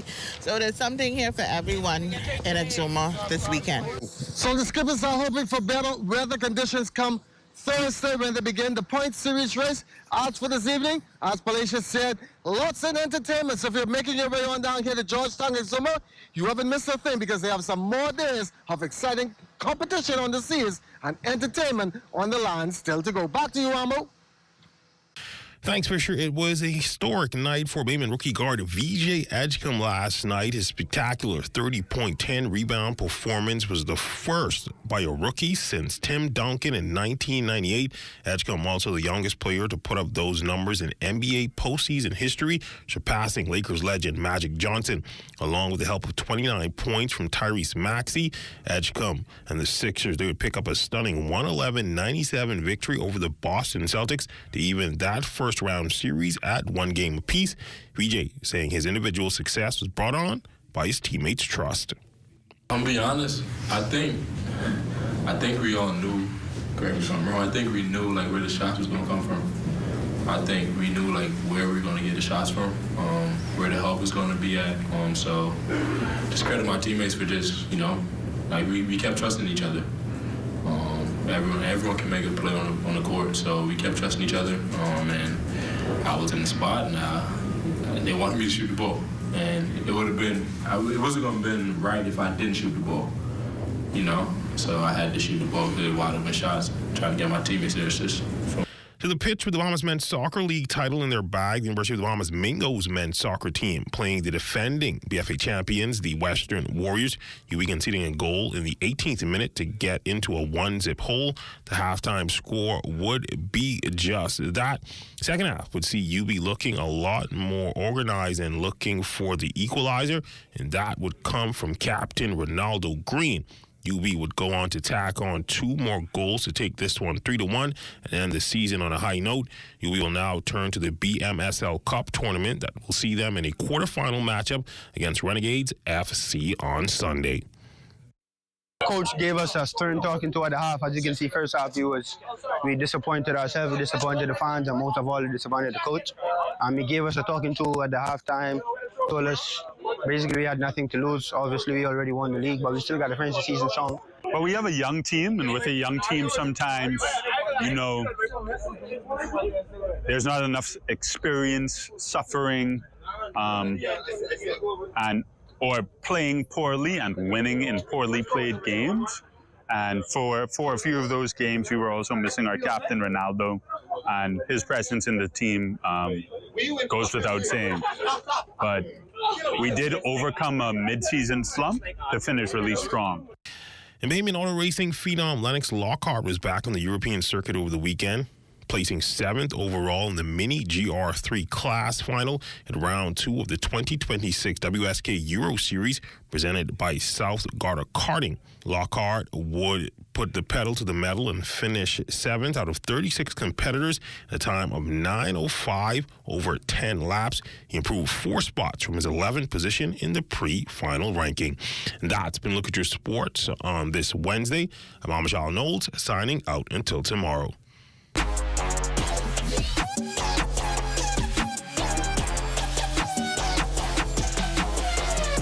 The Tourism Development Corporation is expanding access to the tourism economy through its incubator center. But the incubator has so many advantages. Number 1, you save on costs. 2, you have administrative assistance. Inside those incubators, you have mentorship. 3, and it's a very safe environment for you to start your product. The TDC is expanding this initiative in New Providence with plans to open locations in Grand Bahama and Abaco. For details on how to apply, visit the Tourism Development Corporation's website. You better off today. Brave Davis and his cronies are. Extravagant taxpayer-funded trips, a luxury car for Philip, and hundreds of millions in no-bid contracts for their allies. But for us, gas and groceries through the roof, fat on bread basket items, healthcare broken and unaffordable, and illegal immigrants flooding our communities. While Brave Davis and his cronies keep getting ahead, we pay the price. Under the F&M, that changes, because their job is to work for you. Come and visit us at Shop Smart, because everything is here. Yes, we have it all for you. Toys, clothing, office supplies, appliances, custom cut blinds, bedding, drapes, and rugs. Come and visit us on Mackey Street, 2 blocks down from Wolf Road. Call us at 698-1052. Shop Smart, Shop Smart, at Shop Smart. Oh, everything is here.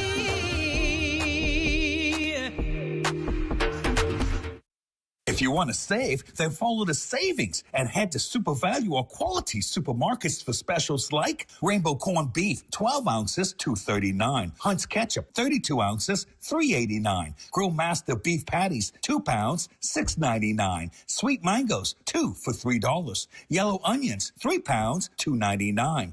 For every meal, for every snack, nobody feeds the family like Super Value and Quality Supermarkets. Hey, it's your honorary pump attendant back again with another episode on the do's and don'ts at the service station. Let's go.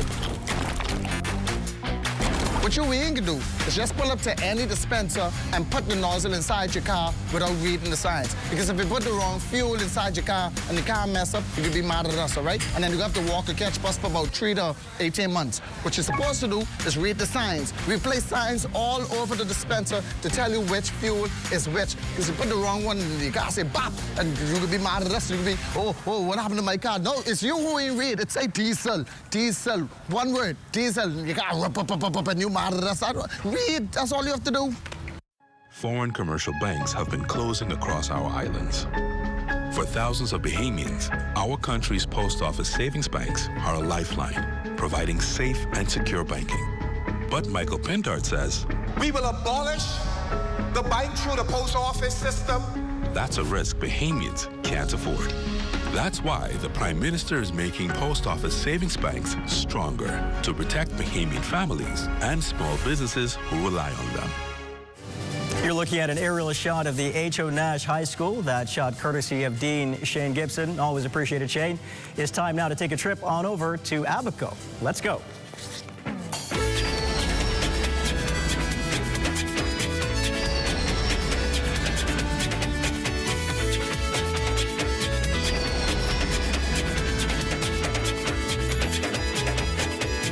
Strengthening partnerships remains a key priority in advancing environmental protection and sustainable resource management across the Bahamas. A team from the Ministry of Environment and Natural Resources recently traveled to Abaco for a series of site visits and strategic meetings with the Bahamas National Trust. Discussions focused on key conservation priorities, environmental management challenges, and strategies to protect critical ecosystems across the island.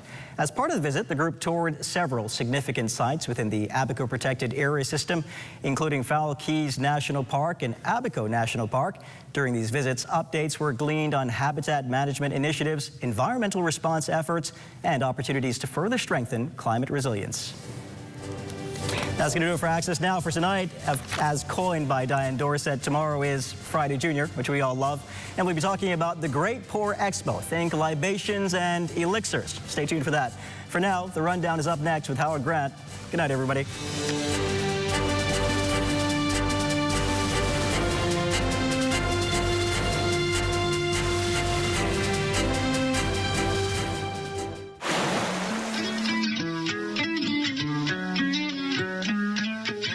Never swim alone. Don't go deep into the pool. Don't run around the pool because you might slip and get hurt. If someone else falls into the water, don't go in and get them by yourself. Call for help. Parents, sign up your children for Let's Swim Bahamas.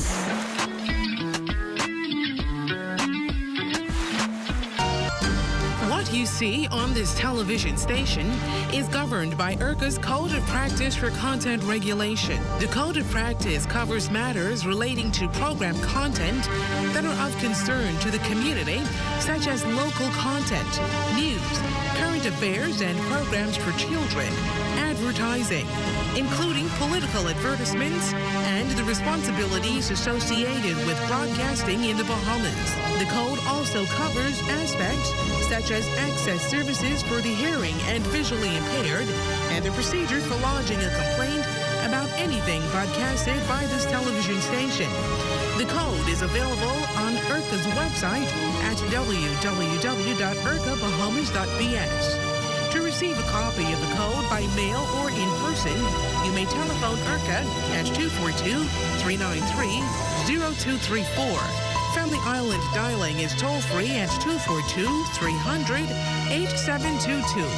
Or you may send a request by email to info@ircabahamas.bs.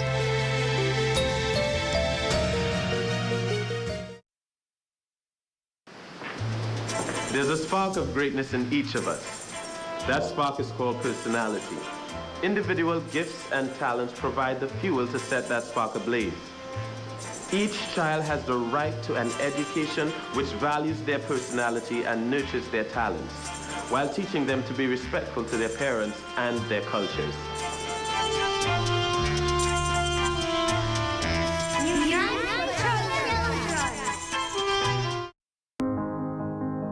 We play just like your kids. We text just like your kids. We learn. We even cook. We take selfies. We have hobbies. And we love sports. In every way, we are just like everyone else and enjoy the same things and live our lives every day, just like you do. So if you happen to meet us, treat us just like everyone else. Because at the end of the day, we're just like you. Living life with Down syndrome is simply living. To learn more about Down syndrome, call 727-2105. This message is brought to you by the Grand Bahama Down Syndrome Society. By giving unconditionally, not expecting anything in return, I thought was a wonderful way of showing this love. And I believe that it is love that truly draws people. And so I thought we could cover a lot more people by feeding. Volunteers, you know, they have truly been sold. My passion is to help, and I thank God for what I can do through the help of Bahamas Feeding Network.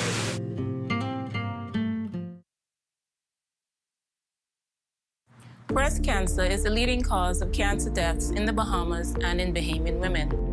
At present, we are unable to prevent breast cancer, but performing screening mammograms can detect breast cancer at its earliest when there are no symptoms and when it is more likely to be treated successfully. All women should have a primary health care provider who is aware of their medical history, family history, and risk factors. Women 40 to 45 years can choose whether to start screening in consultation with their physician. All women 45 to 54 years should have an annual mammogram. Women older than 55 years can have a yearly mammogram or choose to have one every 2 years. Monthly breast self-exams in conjunction with the mammogram can increase the odds of early detection. Be proactive about your health.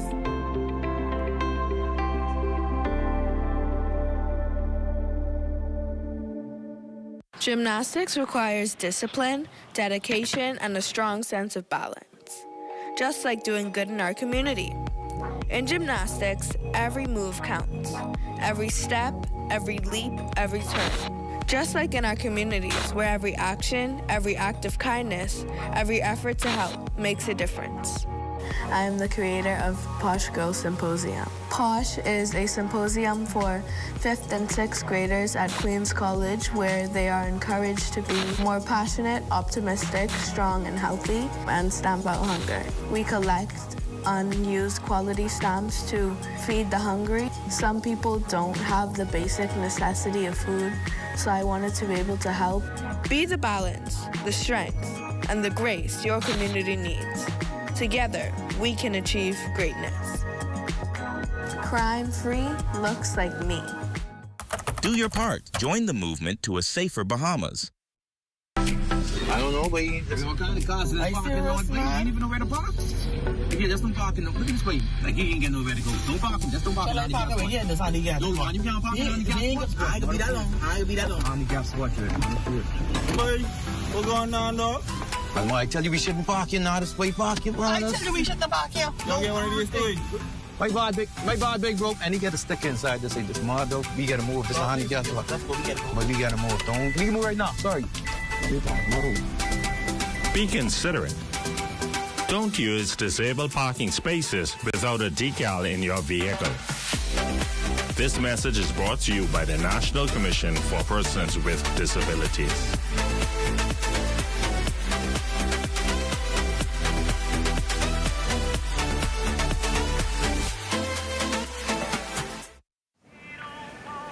Hey y'all, what's up? Hey, what's that? What y'all getting? Listen, I've been waiting to march down some lobs here. Hi, I'm Matthew. I will be you guys waiter today. Can I take your order? Oh, I've been queuing for some grouper tread.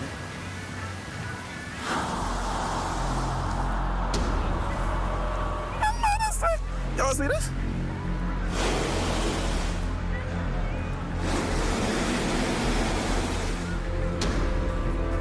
See, this ain't gonna work. Where the fish gone, though? But how, though? Don't leave our children with no fish in their future. Protect our sea. Protect our way of life. Protect the Bahamas. To learn how you can help, find us on Facebook at Bahamas Protected. See the future.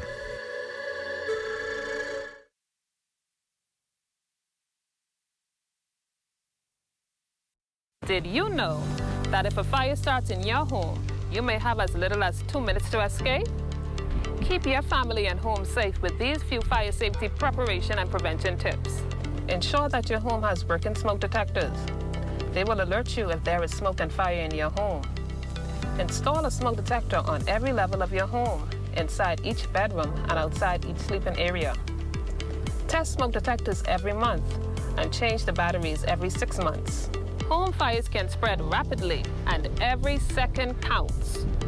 Create an escape plan and practice it with everyone in your home. Make sure everyone can safely escape in less than 2 minutes. Keep escape routes as clutter-free as possible, so no one trips or falls on the way out during an emergency.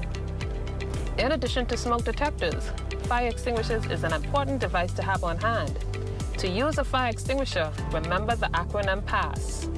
Pull the pin, aim the nozzle, squeeze the handle, and sweep from side to side at the base of the fire. We must all do our parts to ensure that our families and homes are safe in the event a fire occurs. On behalf of the Commissioner of Police, the Director of Fire Services, and all officers of the fire department. Let's work together to help prevent fires, because fire safety is everyone's responsibility, and the life you save may be your own.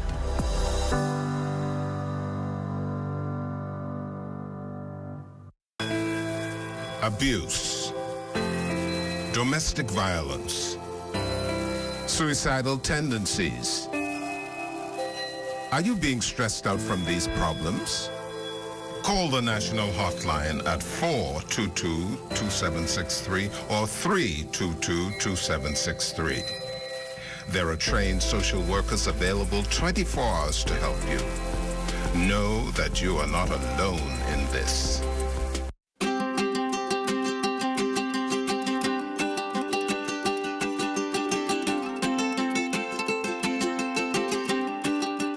At the Dixon Hill Lighthouse in San Salvador to let you know that marine protected areas make dollars and cents. A well-designed and managed network of protected areas can generate income for nearby communities. From MPA managers to lodges to eco-tours, there is money to be made.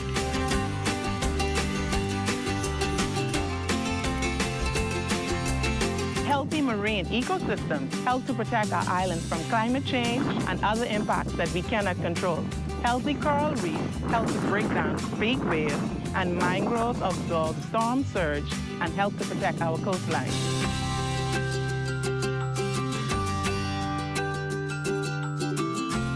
Older and larger fish tend to carry more and healthier eggs than younger fish.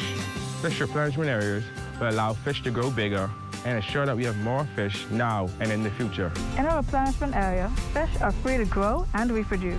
As their populations increase, more fish will spill over into other areas where fishermen can increase their catch and their income. I support the establishment of a marine protected area on my island.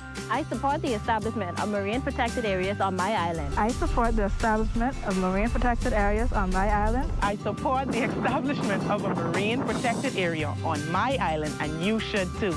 And you should too. And you should too. And you should too. See the future with Bahamas Protected.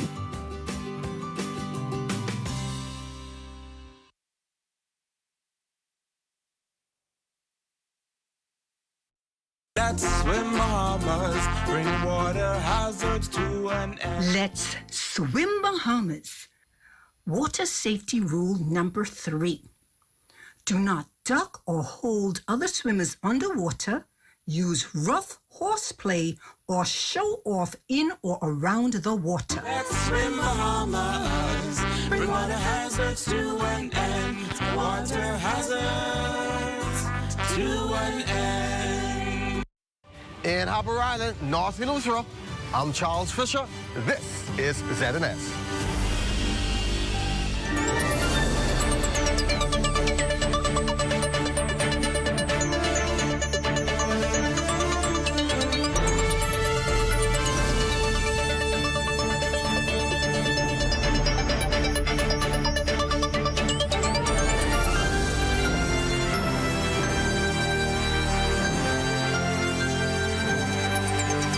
Good evening, ladies and gentlemen, and welcome to the Rundown. I am Howard Grant. It's absolutely wonderful to be with you this evening. Wednesday evening, middle of the week, preparation for the weekend. There's a great deal of things happening. I'm hearing about elections. I'm hearing about these sort of ideas about being able to have rallies and so forth and so on. There's a great deal of people on the ground.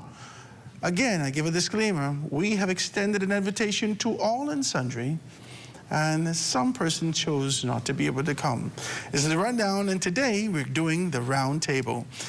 Starting from my extreme left, we got the pot cake in the house with us, none other than Leslie Osborne Miller, being able to sit here, lucky, affectionately known in this particular space. And we also have got Maynard Roseborough. He's here, sitting with us, being able to talk to us and his particular expertise. If you haven't tuned in before, you know exactly who he is. If you've been able to tune in, he is a radio talk show host and political analysis in this space. And also we have Kyle Dean, being able to sit here with us and being able to talk to us.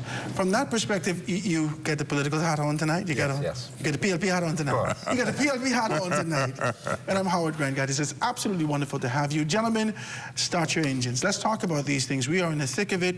We are some 20 days away from the next general election. What is the temperature on the ground? I'm going to start with our extreme left, being able to talk with Leslie Miller first. Leslie, talk to me. What's going on the ground? I just came out of Tall Pines. Dave and I have been in there now the second day in a row, seeing how it's going on in there. Everybody's in there working. Mr. Darwell is out there campaigning too, going door to door. The heat is on everybody now. You either walk or you go home. And that's what it is. And those who haven't walked for 4 years, they could be gone. You think they can be gone? Plenty of them. Well, there's a lot of numbers. Most recently, Garth, you've been able to see something circulate. Guys, if you're anything, you stay abreast with social media, you would know exactly what's happening. A conversation Garth and I had maybe about 2.5 years ago, right after they would have had this sort of a mini conclave or something in Bimini, and we identified that if the PLP didn't get rid of 10 candidates, now listen, we never indicated who those candidates was. We was decent. But we said that the PLP don't, no, we had the information, we had the intel, we had understanding, we already, people come to us, we identify the stuff. And we said if the PLP don't get rid of 10, and I said 10 to 15 people 2.5 years ago, the PLP will lose the next general election.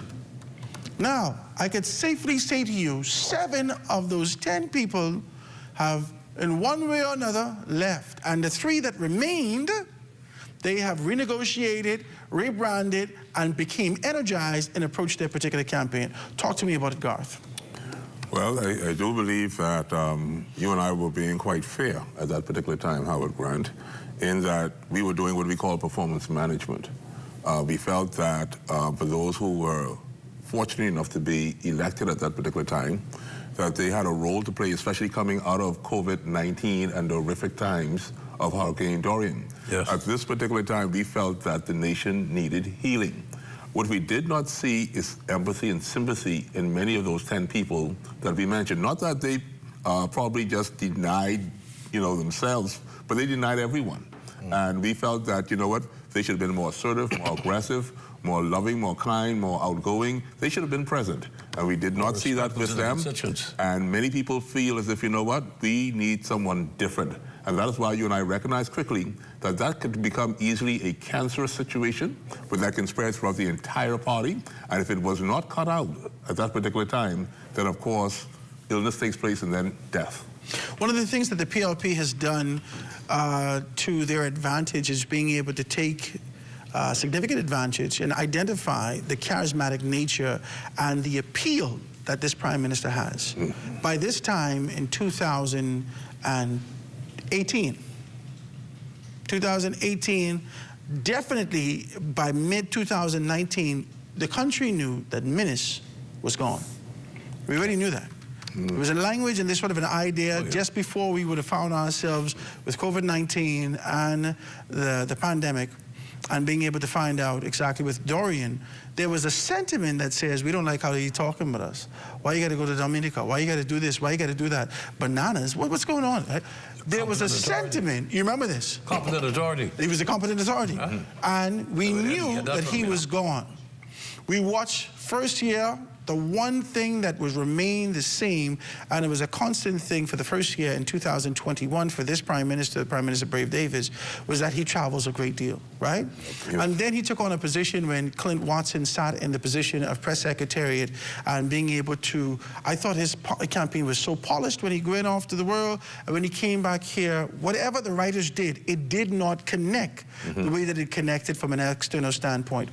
And we watched that campaign change within the space of 6 to 8 months. And he was able to touch people significantly on the ground. Now, talk to me about this. How did the PLP recognize this, and how did they capitalize on this so well that persons are gravitating with the fact that they should choose Brave and they safe with Brave? Talk to me about it. Well, good night, Bahamas. Good night, everybody on the panel. One thing I like about this Prime Minister is that he isn't afraid to pivot. Oftentimes, you would see leaders, they will assume the positions of power and believe they know it all, believe they don't have to listen to nobody. But this Prime Minister, he listens. He takes the advice of the public, and he knows how to pivot. And that is one of the advantages that he has had over former Prime Ministers. I believe he is best at it. One of the things that he looks out for is the message resonating with people? And if the way or the method in which the message is getting out there is not working, let's try a different approach. you know, and in trying different approaches, people say, okay, we complain about this. We saw that he made some adjustments. Even when it comes to legislation, there would be public outcry, or people would take and they would talk about what they dislike, disapprove, and you would see he would go and he would amend this, remove this. And this is what a healthy democracy looks like. And I believe people appreciate the fact that, you know, in a democratic society, we finally have a leader who is willing to listen to the people and does what is in the best interest of those that he lead. Leslie, I want to talk to you about this. I know that you have a way with words and a way with, more specifically, with people, with the majority of the voting population in this country, which will be women. When you see, no, I'm serious. When you see Rodney Monker was with us, Rodney said he's the leader of the women then. And we take that lightly, but we understand that women, for the most part, especially in a society where 75% of the children that are born here are to single mothers, women are really being able to propel the conversation. What's being said about this Prime Minister from women? You know what is interesting? As you go from constituency to constituency, and some people have complaints about the current MPs in different respective areas, and I say to them, listen, I know the fella ain't as good as he could have been, or should have been, or would hope to be, but vote for Brave. And they say I can live with that, because I love the PM. That doesn't mean I love everybody around him. He just has that sort of a common touch that gives women a feeling that I'm wanted by someone and I'm protected by someone. And it's the opposite with the leader of the opposition. They feel a sense of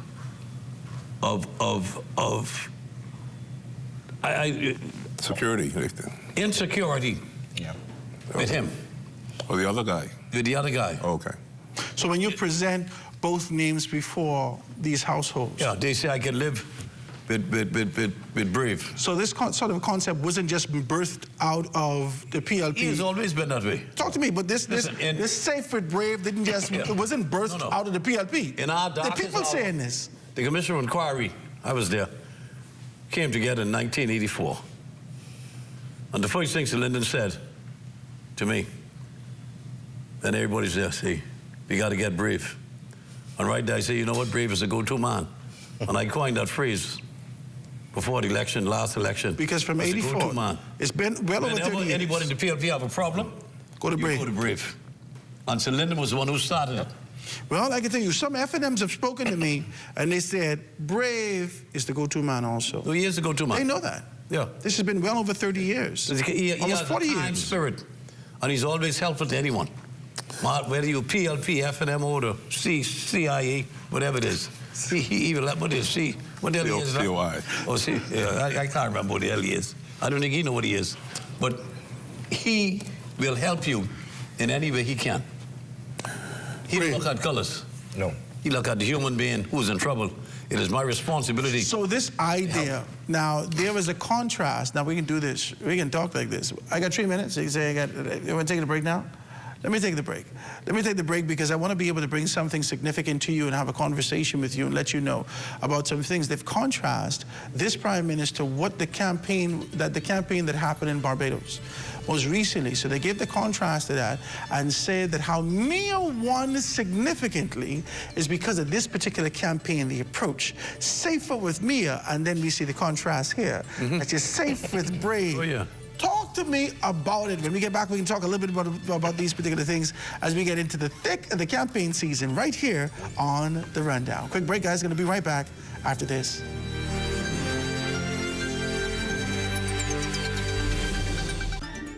Behind every strong economy is a bold entrepreneur, and we're here to support them, island by island.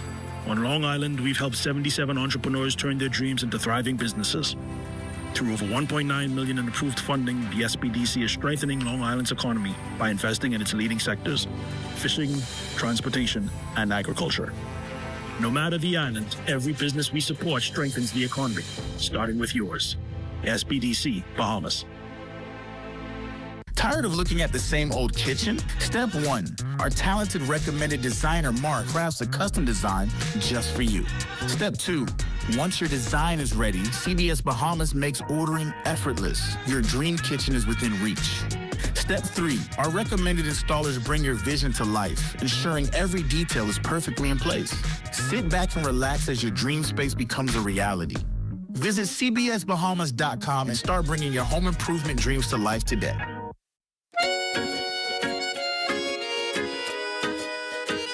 Did you know that it's easy to teach a pot cake new tricks? Just go grab a treat and show them what you'd like them to do.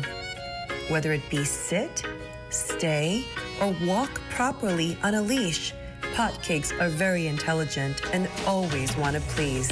Try it with your dog today. Ginger. Sit. Good girl. Good boy. Down, yes. Roll over, all the way, roll over. Come on. All right.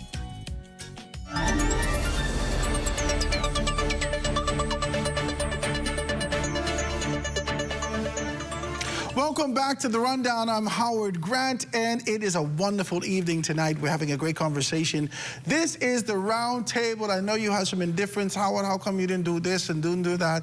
You got a lot of suggestions, but we can only present it to the horse. We can't make the horse drink, praise God. But we can still be able to jam with you and have a great conversation. Joining me in the studio today is none other than Leslie Miller, Garth Roseborough, Kyle Dean, Howard Grant. Being able to jam with you and have a very good conversation in the thick of an election season as we are tiptoeing to the end of the line. Now, this is a clear contrast between the tortoise and the hare. Now, we don't know who's the tortoise. We don't know who's the hare. We know that some persons are moving swiftly, but that story is telling swift don't always equate to victory. But at the end of it, you find yourself becoming arrogant, becoming consumed with yourself. You think you got it in the bag, you sleep under the tree, and consistency, persistency wins the game.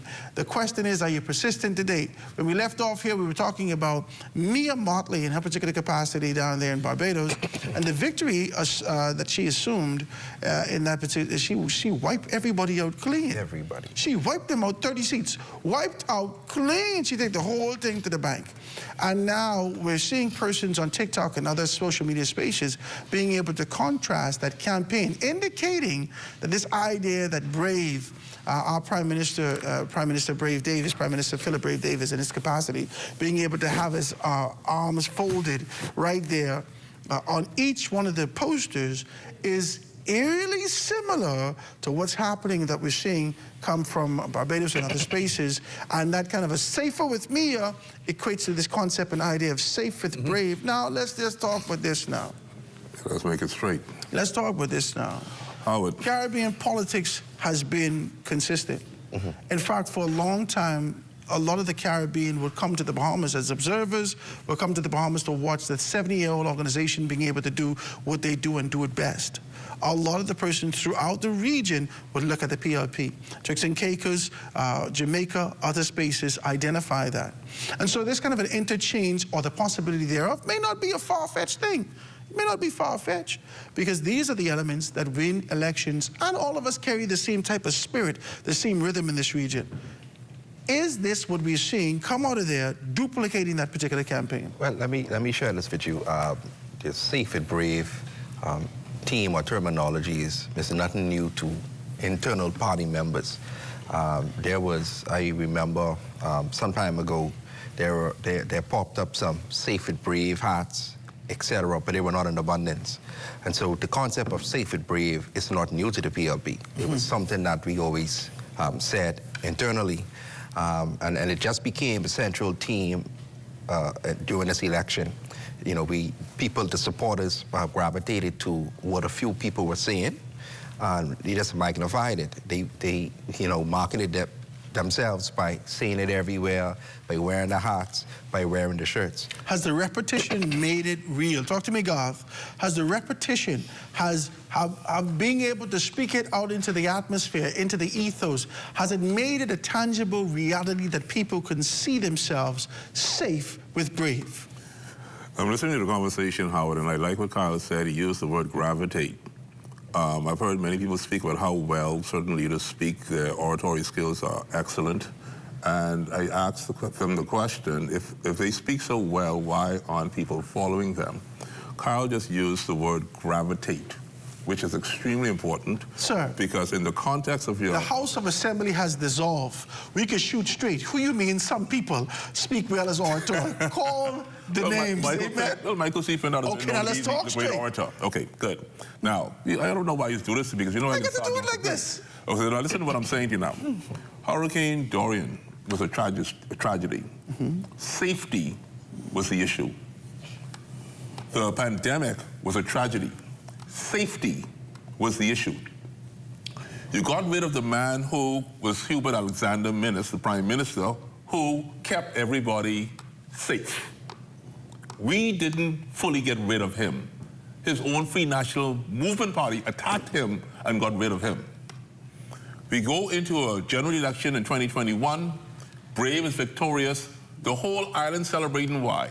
Because we have now just been released from a prison where we've been locked up in our houses and we couldn't move. Absolutely. All of a sudden now we free, we can move. And who is the Prime Minister? Philip Brave Davis. First thing he does, we go to Bermuda. We celebrate. Ain't nobody could celebrate like the PLP. Next thing you know, they're in Dubai, celebrating. And we saw three... Oh, no, they wasn't in Dubai celebrating. They were the COP26. That was a celebration. This was the talk. COP 20. Okay, fix me that. You can call us the Prime Minister. Listen, it's a celebration. The contingent he take with him was not celebration. So what were we doing? Why we was mad then? Why everybody was jealous and envious? No, because you already done, you couldn't put on Brave Davis no more that he can't travel. He traveling. You understand? This is what I'm saying. They needed to find something to put on him. It was not a... He made it for that, eh? He made it for that. He put it on. It wasn't a tearful moment. Let me put it that way. I hope they don't come for that again. Please, after this election, do not tell the man he can't travel. Yeah. So for 3 years, you made mention that, you know what?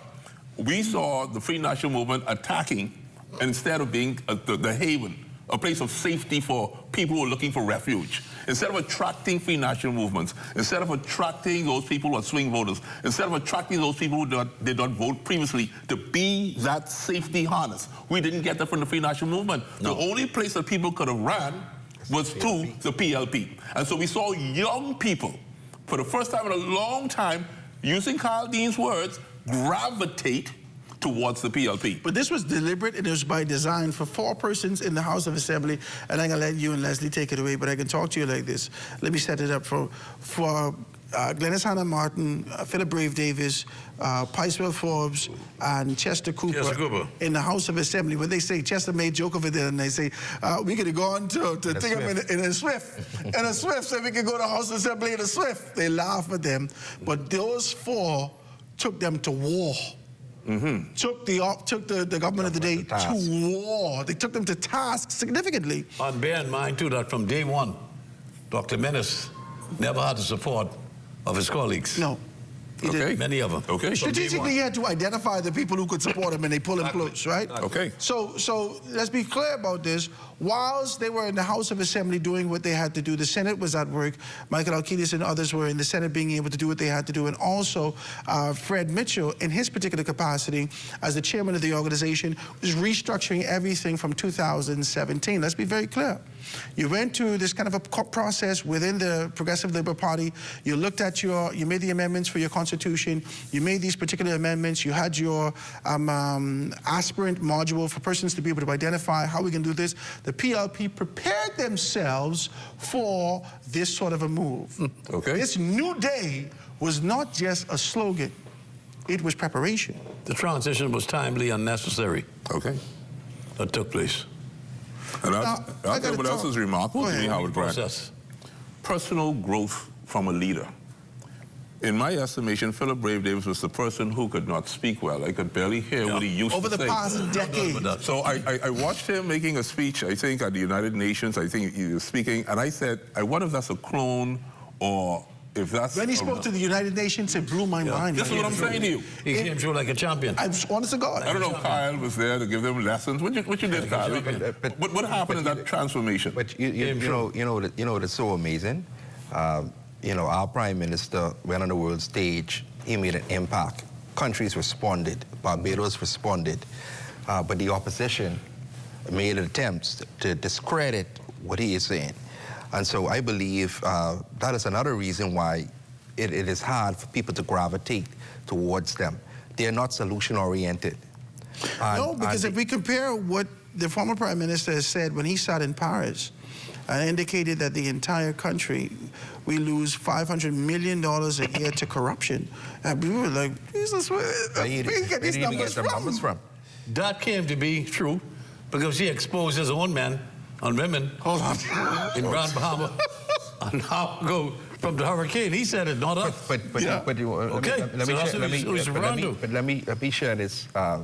I've had the opportunity to read the DRA report, which was damning to me, right? Out of all of the money the FNM had borrowed, billions of dollars, they spent about $300 or $400 million on Hurricane Dorian and the pandemic with no significant changes, no roof repairs.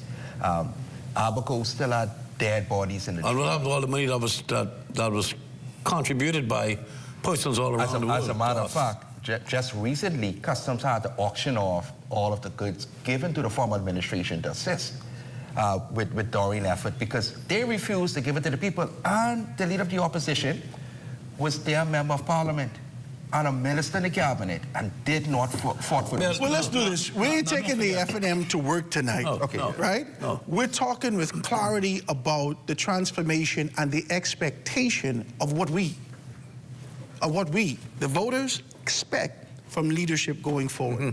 In 2026 and far beyond, we know that the world is moving in the form of AI, with technology, with all these particular things. We're looking at a leader, as you rightly stated, Kyle, this leader, this Prime Minister, knows how to pivot. We took him to task for the first 18 months. I promise you, I was on the radio. Oh, yeah. I was on the radio leading the charge. We took him to task for the first 18 months. Why the Prime Minister keep traveling? He have two different campaigns. One campaign is for a global campaign. One campaign is for a local campaign. Those campaigns don't run concurrent. We took him to task and he pivoted. He came home and he touched everyone. Now, we don't know what to say. Now, there are persons that are looking at this and their mouth drop because we've never seen a leader take the information and develop themselves moving forward. They become reclusive, they reject, they deny, and they do these particular things. When we get back, we can talk a little bit more about that and this sort of a transformation to find these things out. We're watching the rundown with us, having a great conversation. We're going to be right back after this.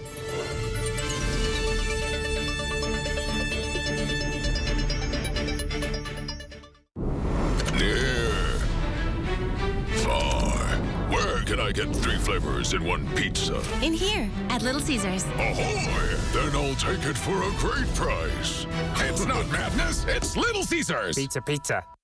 3 flavors, 1 happy you for just $11 VAT inclusive. Now available at all 5 of our locations. Little Caesars Oaksfield, Carmichael Road, East Street Pineapple Plaza, Charles Saunders Highway, and 1 East Plaza. It's not madness, it's Little Caesars. Pizza, pizza. Hi, I'm Desmond Saunders. I want you to tune in to the new Weekend Edition, Saturdays and Sundays at 7 p.m., where we have a whole lot of new stuff for you.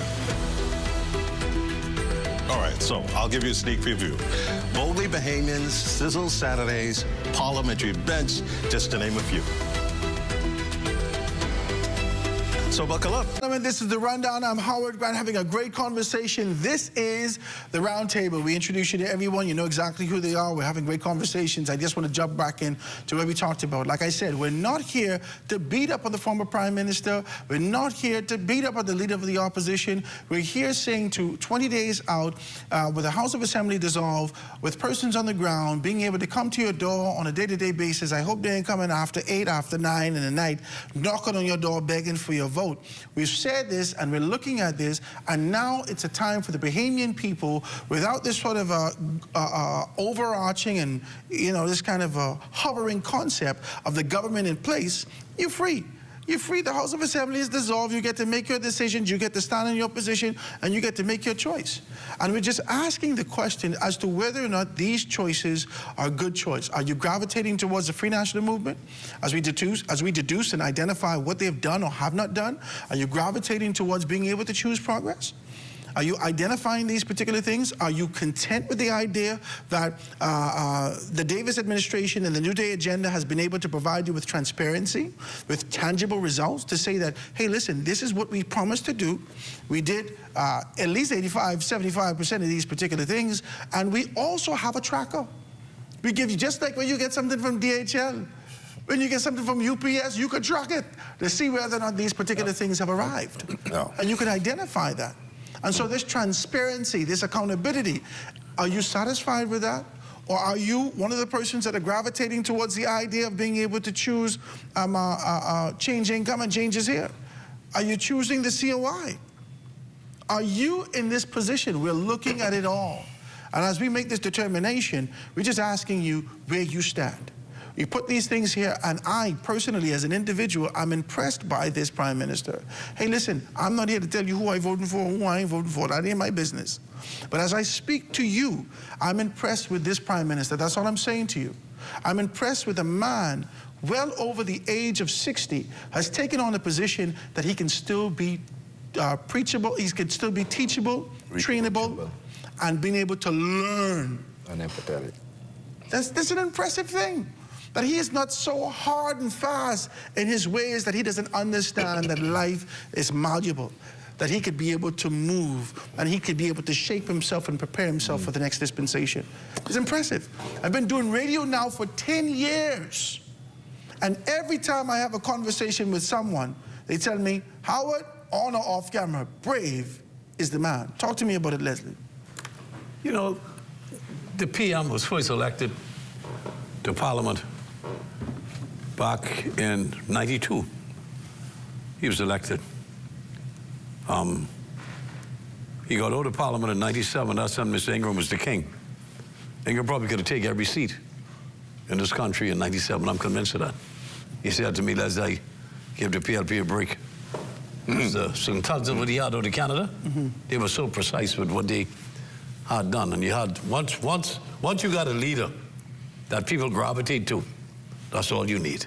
And that's what the PLP have right now, a leader that people can appreciate, especially women, and the youths now, because they see a better future in what this man is about. Because see, when you come from humble beginnings, when you are a simplistic person, when you're not high-minded, you know, the leader of the opposition, that book that he wrote, Politics or what have you, you know, to have a concept like that in your head, that you want to play games with something so important to the life of a country, to the advancement of a people, you know, it shows you the difference between the mentality of both leaders. You know, one is a serious man that formed his own company, was with Ingram, Christie, and Davis for over 20 years. And it's amazing, 3 men from one organization that they formed. This is not a all become Prime Minister. Each one has become. Because they had that personality, they had that persona that gives people a comfort level. That's what people really want in life, you know. Especially, I want a comfort level. I want someone that I know, when I go to sleep, I wake up in the morning, he can be at the wheel. The fellas of Lightfoot Key, old Ford, I was talking to people today, and they say, you know, Lightfoot Key is saying that the government shouldn't fool around with China with the loan. Despite the fact that there's a disparity of 7% versus 3% for the loan. Fine.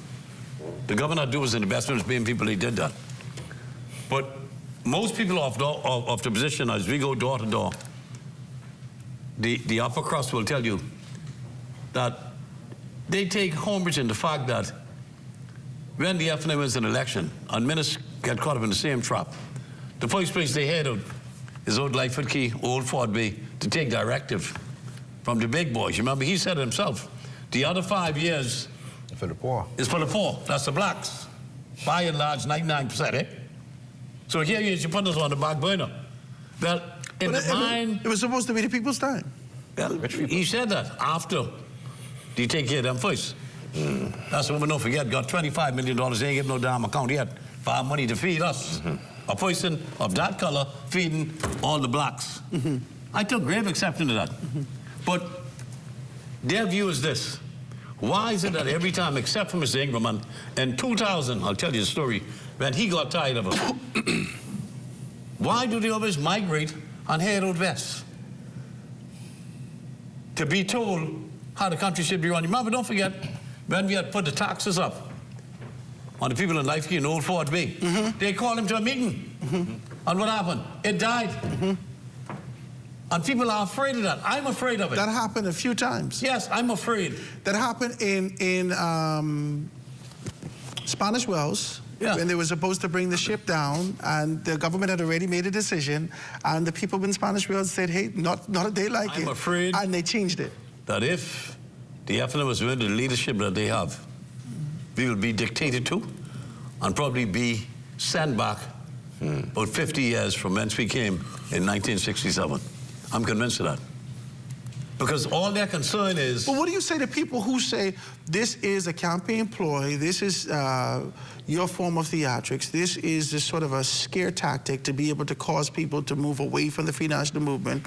What do you say to those particular persons who are not convinced that what you're saying, Leslie, and knowing where your allegiance lies, is that truth that exists in the country? Talk to me about it. Listen, you know, first and foremost, I've been around politics from 1962 as a 14-year-old, through McCullough Corner, then in Pinedale. Worked for Mr. Carlton Francis, God bless him, Alfred Maycock, my cousin, Mr. Hanna, Paul Adley, all the great ones.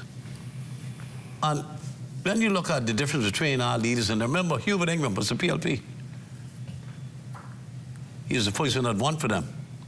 His mindset is still embraced with PLPism. Okay? But there's a certain, it's an innate thing that I think God puts in us, that people love people. And Brave is the person who loves people. And that separates him from a guy who's a gimmickry. Gimmicks is like the CIO fella. You know, I mean, you wouldn't pay the woman. You say you pay her. You say you give her a check for $60,000, a certified check, but you see the account is the same, so she ain't cashed the check yet. Well, when I go to Scotiabank or CIBC, I've been dealing with it for 50 years, and I get a certified check, that's out of my account the minute I get the check. Yeah. But that jackass don't realize that the money in there, that the woman was never paid, because you never paid her. And then he goes further, and the lawyer took him to court, and ended up with $90,000 now for costs. Sanctions. And what he does, he goes back to the court. Say hi, my dog. 2 days later, hide these, seal these. Hide these for the people. See, listen, as we go door to door, you really, honest to God, not 9 out of 10 persons never mention him. Never. And you go door to door in various constituencies? I said all of them in New Providence. 9 out of 10 don't even mention him anymore. So you think his numbers will go down? When push comes to shove, people just catch themselves quick, you know. You see them as play crazy sometimes. When they begin to say, oh, hell, but this boy ain't did nothing for nobody except talk. And they go in there and they find that, let me tell you, it's the average, ordinary Bahamian that makes or breaks an election, you know. Ain't the muck-mucks, you know. The more education we have, I always say the dumber we are. You know who kept me in business for 50 years? The potcakes. The little ordinary fellow on the street. The fellow who wakes up at 6 o'clock in the morning. Him and his wife, bathe the children, get them ready for school, give them breakfast, give them one treat, all this each for lunch, and tell them be a good boy or be a good girl. They're the ones who decide your fate, you know. The fella at this level, he ain't to you, you know. Because you want a good example? Look at the private subdivisions now. The ones that are gated. I have a lot of friends that lives in there. And this happened to me last week. A friend of mine, a woman, she, a stray dog came to the gate. And she dared us. Oh, there's a stray. I said, miss, I know you from Camp Road. You live in a clapboard house. You're talking. Yeah, I can tell you what I say. Bunch of horses. I say, you live around dogs all your life, stray dogs. That's the potcakes. How you get like this? Oh, I'm just so afraid. Come on, they've been put on. Let me take a break. Ladies and gentlemen, let me take this quick break. We're going to get right back and dive deeper into these particular conversations. We're talking about it. Do you become high and mighty? And the fear is that not only persons become high and mighty, our leadership the core aspect of our leadership have forgotten their responsibility. When we get back, we're going to wrap this up and this kind of a conversation, trying to identify who has fallen off, where we could possibly identify victory, and what needs to happen to be able to secure that going forward. Quick break, right after this. You all ever heard of a guy named Marvin?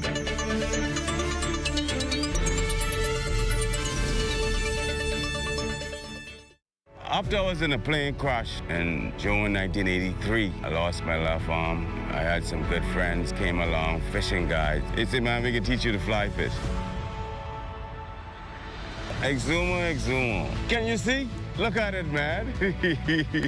One of the nicest places you want to be in the world. There were challenges learning to cast, learning to put a fly on a leader, learning to tie the different knots for me as a handicapped individual. As a matter of fact, I don't really feel handicapped because I could do everything, man. Anything anybody could do, I think I could do it too. Because with your mindset to do anything, no matter what you are, what you look like, what's happening to you, you can do it. Persons in our positions, it's hard to get fundings and very, very expensive. SBDC would be helpful in regards to help funding people with disabilities. So nothing is impossible if you're disabled, any kind of disability. Put faith in God and trust God. Believe you will overcome.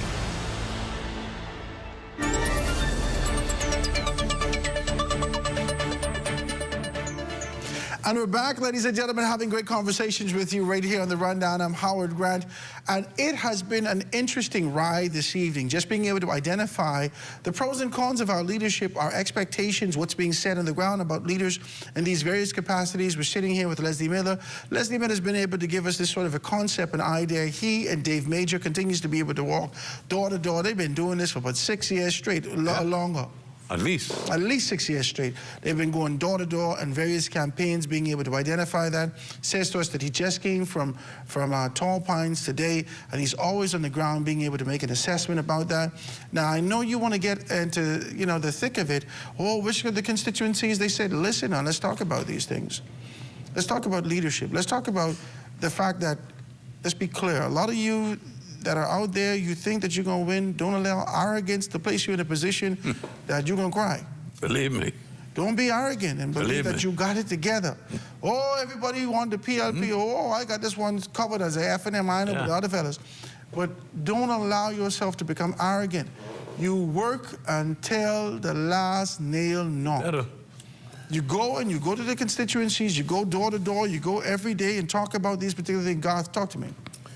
I'm listening to the conversation, and I think slogans are extremely important, especially in this election. The whole idea of progress says that you're building on something that has already begun.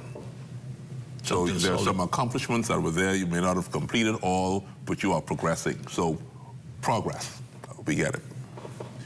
We work for you says that I should be able to see the evidence of your labor. So I asked the question to you, where is it? Because I never hired you. So when you said you work for me, I asked, who hired you and what work have you accomplished and where can I find the evidence of that work accomplished? So essentially you're saying, we will work for you. This is what I'm saying. We would like to work for you. Yes, sir. Hire me. But you told me... I'm the man for the job. We work for you. And we heard this before, where the next time we'll take care of the poor. So the next time we take care of the poor, like Leslie's saying, then who did you work for before? Exactly. And are you going to work for those same people? Again. So the question again is, who is you? We don't know who the you is. You is a very broad terminology. Huh? Then the last one, to be fair, is change ain't coming, change is here. Now we heard that in 2021. Yeah. So the change was here in 2021. You should have already gotten your change by now. What else you want now? Because it was here then. So we're coming this time. What change is this now this time? Because the change we got last time didn't amount to anything that we could use. The gimmick saying a week no more. When you made mention that evidence has to be brought to the Bahamian people that you are capable of doing the job, we need that evidence. And you know what I always say, Howard? Nothing from nothing. Leaves nothing. And if you did nothing, then where is it? I'm just asking, where is it? Now, for those of doing something, you are progressing. You are progressing. Those who said we work for you, where? Who? How do I find it? Give me the evidence. Give me the proof. These people just got nominated. When was that, yesterday? Yeah. You and I have been crying for this nomination for 2 years, sir. And they just got nominated yesterday. Now they tell us, well, we work for you. When? What is the work you're talking about? And so Howard Grant, the slogan, it doesn't fit these people. No. And this is a part of their campaign issue. This is why you're only finding maybe 800, 600 people to a rally, and they say, you know what, numbers don't matter. But numbers don't matter then, but they show one thing. On May 12th, 2026, you need those numbers. Those type of numbers don't matter. Maybe the national lottery. Anyway, go ahead and let's talk us about that. Yeah, so with respect to what we're speaking about, the campaign looks good. For the PLP? For the PLP. This really and truly is the most eye-catching campaign I've seen. Hold on now. Kyle, I can say this to you. I can say this to you. Okay? I can say this to you. Every time we start to pray and we start to say, you know, this is nice, Jesus, we like, something is going wrong. Yeah, so what I'm saying is... Let's be decent. Yeah, don't get too full of yourself. That's all I say. Okay, let's go. So this is the most nicest campaign I've seen in a while. We believe in Bohemian campaign was mind-blowing also. Yeah, but, good campaign. But the campaigns at the PLP, they evolved to better. I was telling a counterpart of mine who was an F&M, I said, listen to me. I said, you all see the visual effects and how we are running our campaign. I said, the F&M campaign is boring. It's dead. It's not eye-catching. It's a campaign that is run more on propaganda and making something stick. But I wanna make this call and say this to all of our candidates. You know, I remember one time I was in a chess tournament, right, playing someone who I knew I was better than. And my arrogance caused me to lose that game. Talk to me now. Let me share this with you. Right, so I learned chess from Mr. Seymour, Grandmaster chess player Seymour. And so I sat down to the table, and I look at the rating of the other player, and I say, I'm better than you. And so I just began to get careless because of my arrogance. Cocky. And one thing I learned is this. Each chess game you go to, you put your best foot forward, and you don't stop strategizing, making plays, doing the best you can until you hear checkmate, or until you're able to say checkmate. And so election is when? May 12th. May 12th. The work doesn't stop until May 14th. Now, I can say this to you, and then I can let you say 1 to 2 words, Leslie, because we got to get out of here before 9 o'clock. I can say this to you. There are a lot of persons on the F&M side and on the PLP side that have taken on this kind of a posture and said, I don't like this candidate, I don't like this. Do you want your party to win? That's it. I don't understand. Do you want your party to win? I don't like this and I don't.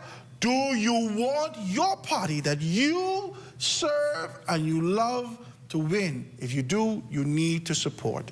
You need to get out there, put your difference aside, and being able to campaign to win. Let your children see that you're campaigning. Let them to understand the civic duty of being able to support and find themselves participating in the election process in the Bahamas. And we could be able to see our Bahamas grow significantly in strides. And whatever you do, do so responsibly. Let's be able to make those particular things happen. Guys, I want to thank you all so very kindly. They're telling me you got to wrap it up right now. I hope you get a little lesson today. Go out there and support your people who you support. Whatever that is, red, blue, yellow, black, white, it don't make a difference. And that's it for us here at the Rundown. I want to make sure that you guys stay locked in right here at ZNS for the Bahamas tonight at 11 p.m. It's the final newscast in the country with the latest news and information from Corvell Pyfrom. From all of us here at ZNS, I'm Howard Grant. And thanks so much for joining us.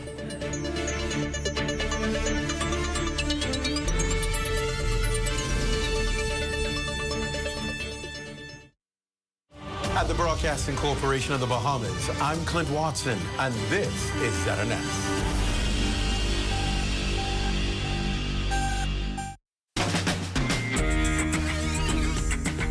You and Your Money is brought to you by the Parliamentary Registration Department, Central Bank of the Bahamas, and FOCO. This You and Your Money will feature highlights from a panel discussion entitled Strengthening Tourism Foundation for Long-Term Prosperity at the 14th Annual Central and South Eleuthero Business Outlook. All right, let's begin. I want to start with Lee. Lee, can you introduce yourself first, and then answer this question? You know, Eleuthera, Harbor Island, and Spanish Wells continue to attract interest, but I think some people feel that growth has been kind of uneven. So from your perspective, what are the most immediate challenges limiting tourism expansion in the areas where that growth has been uneven? There's a lot of things that are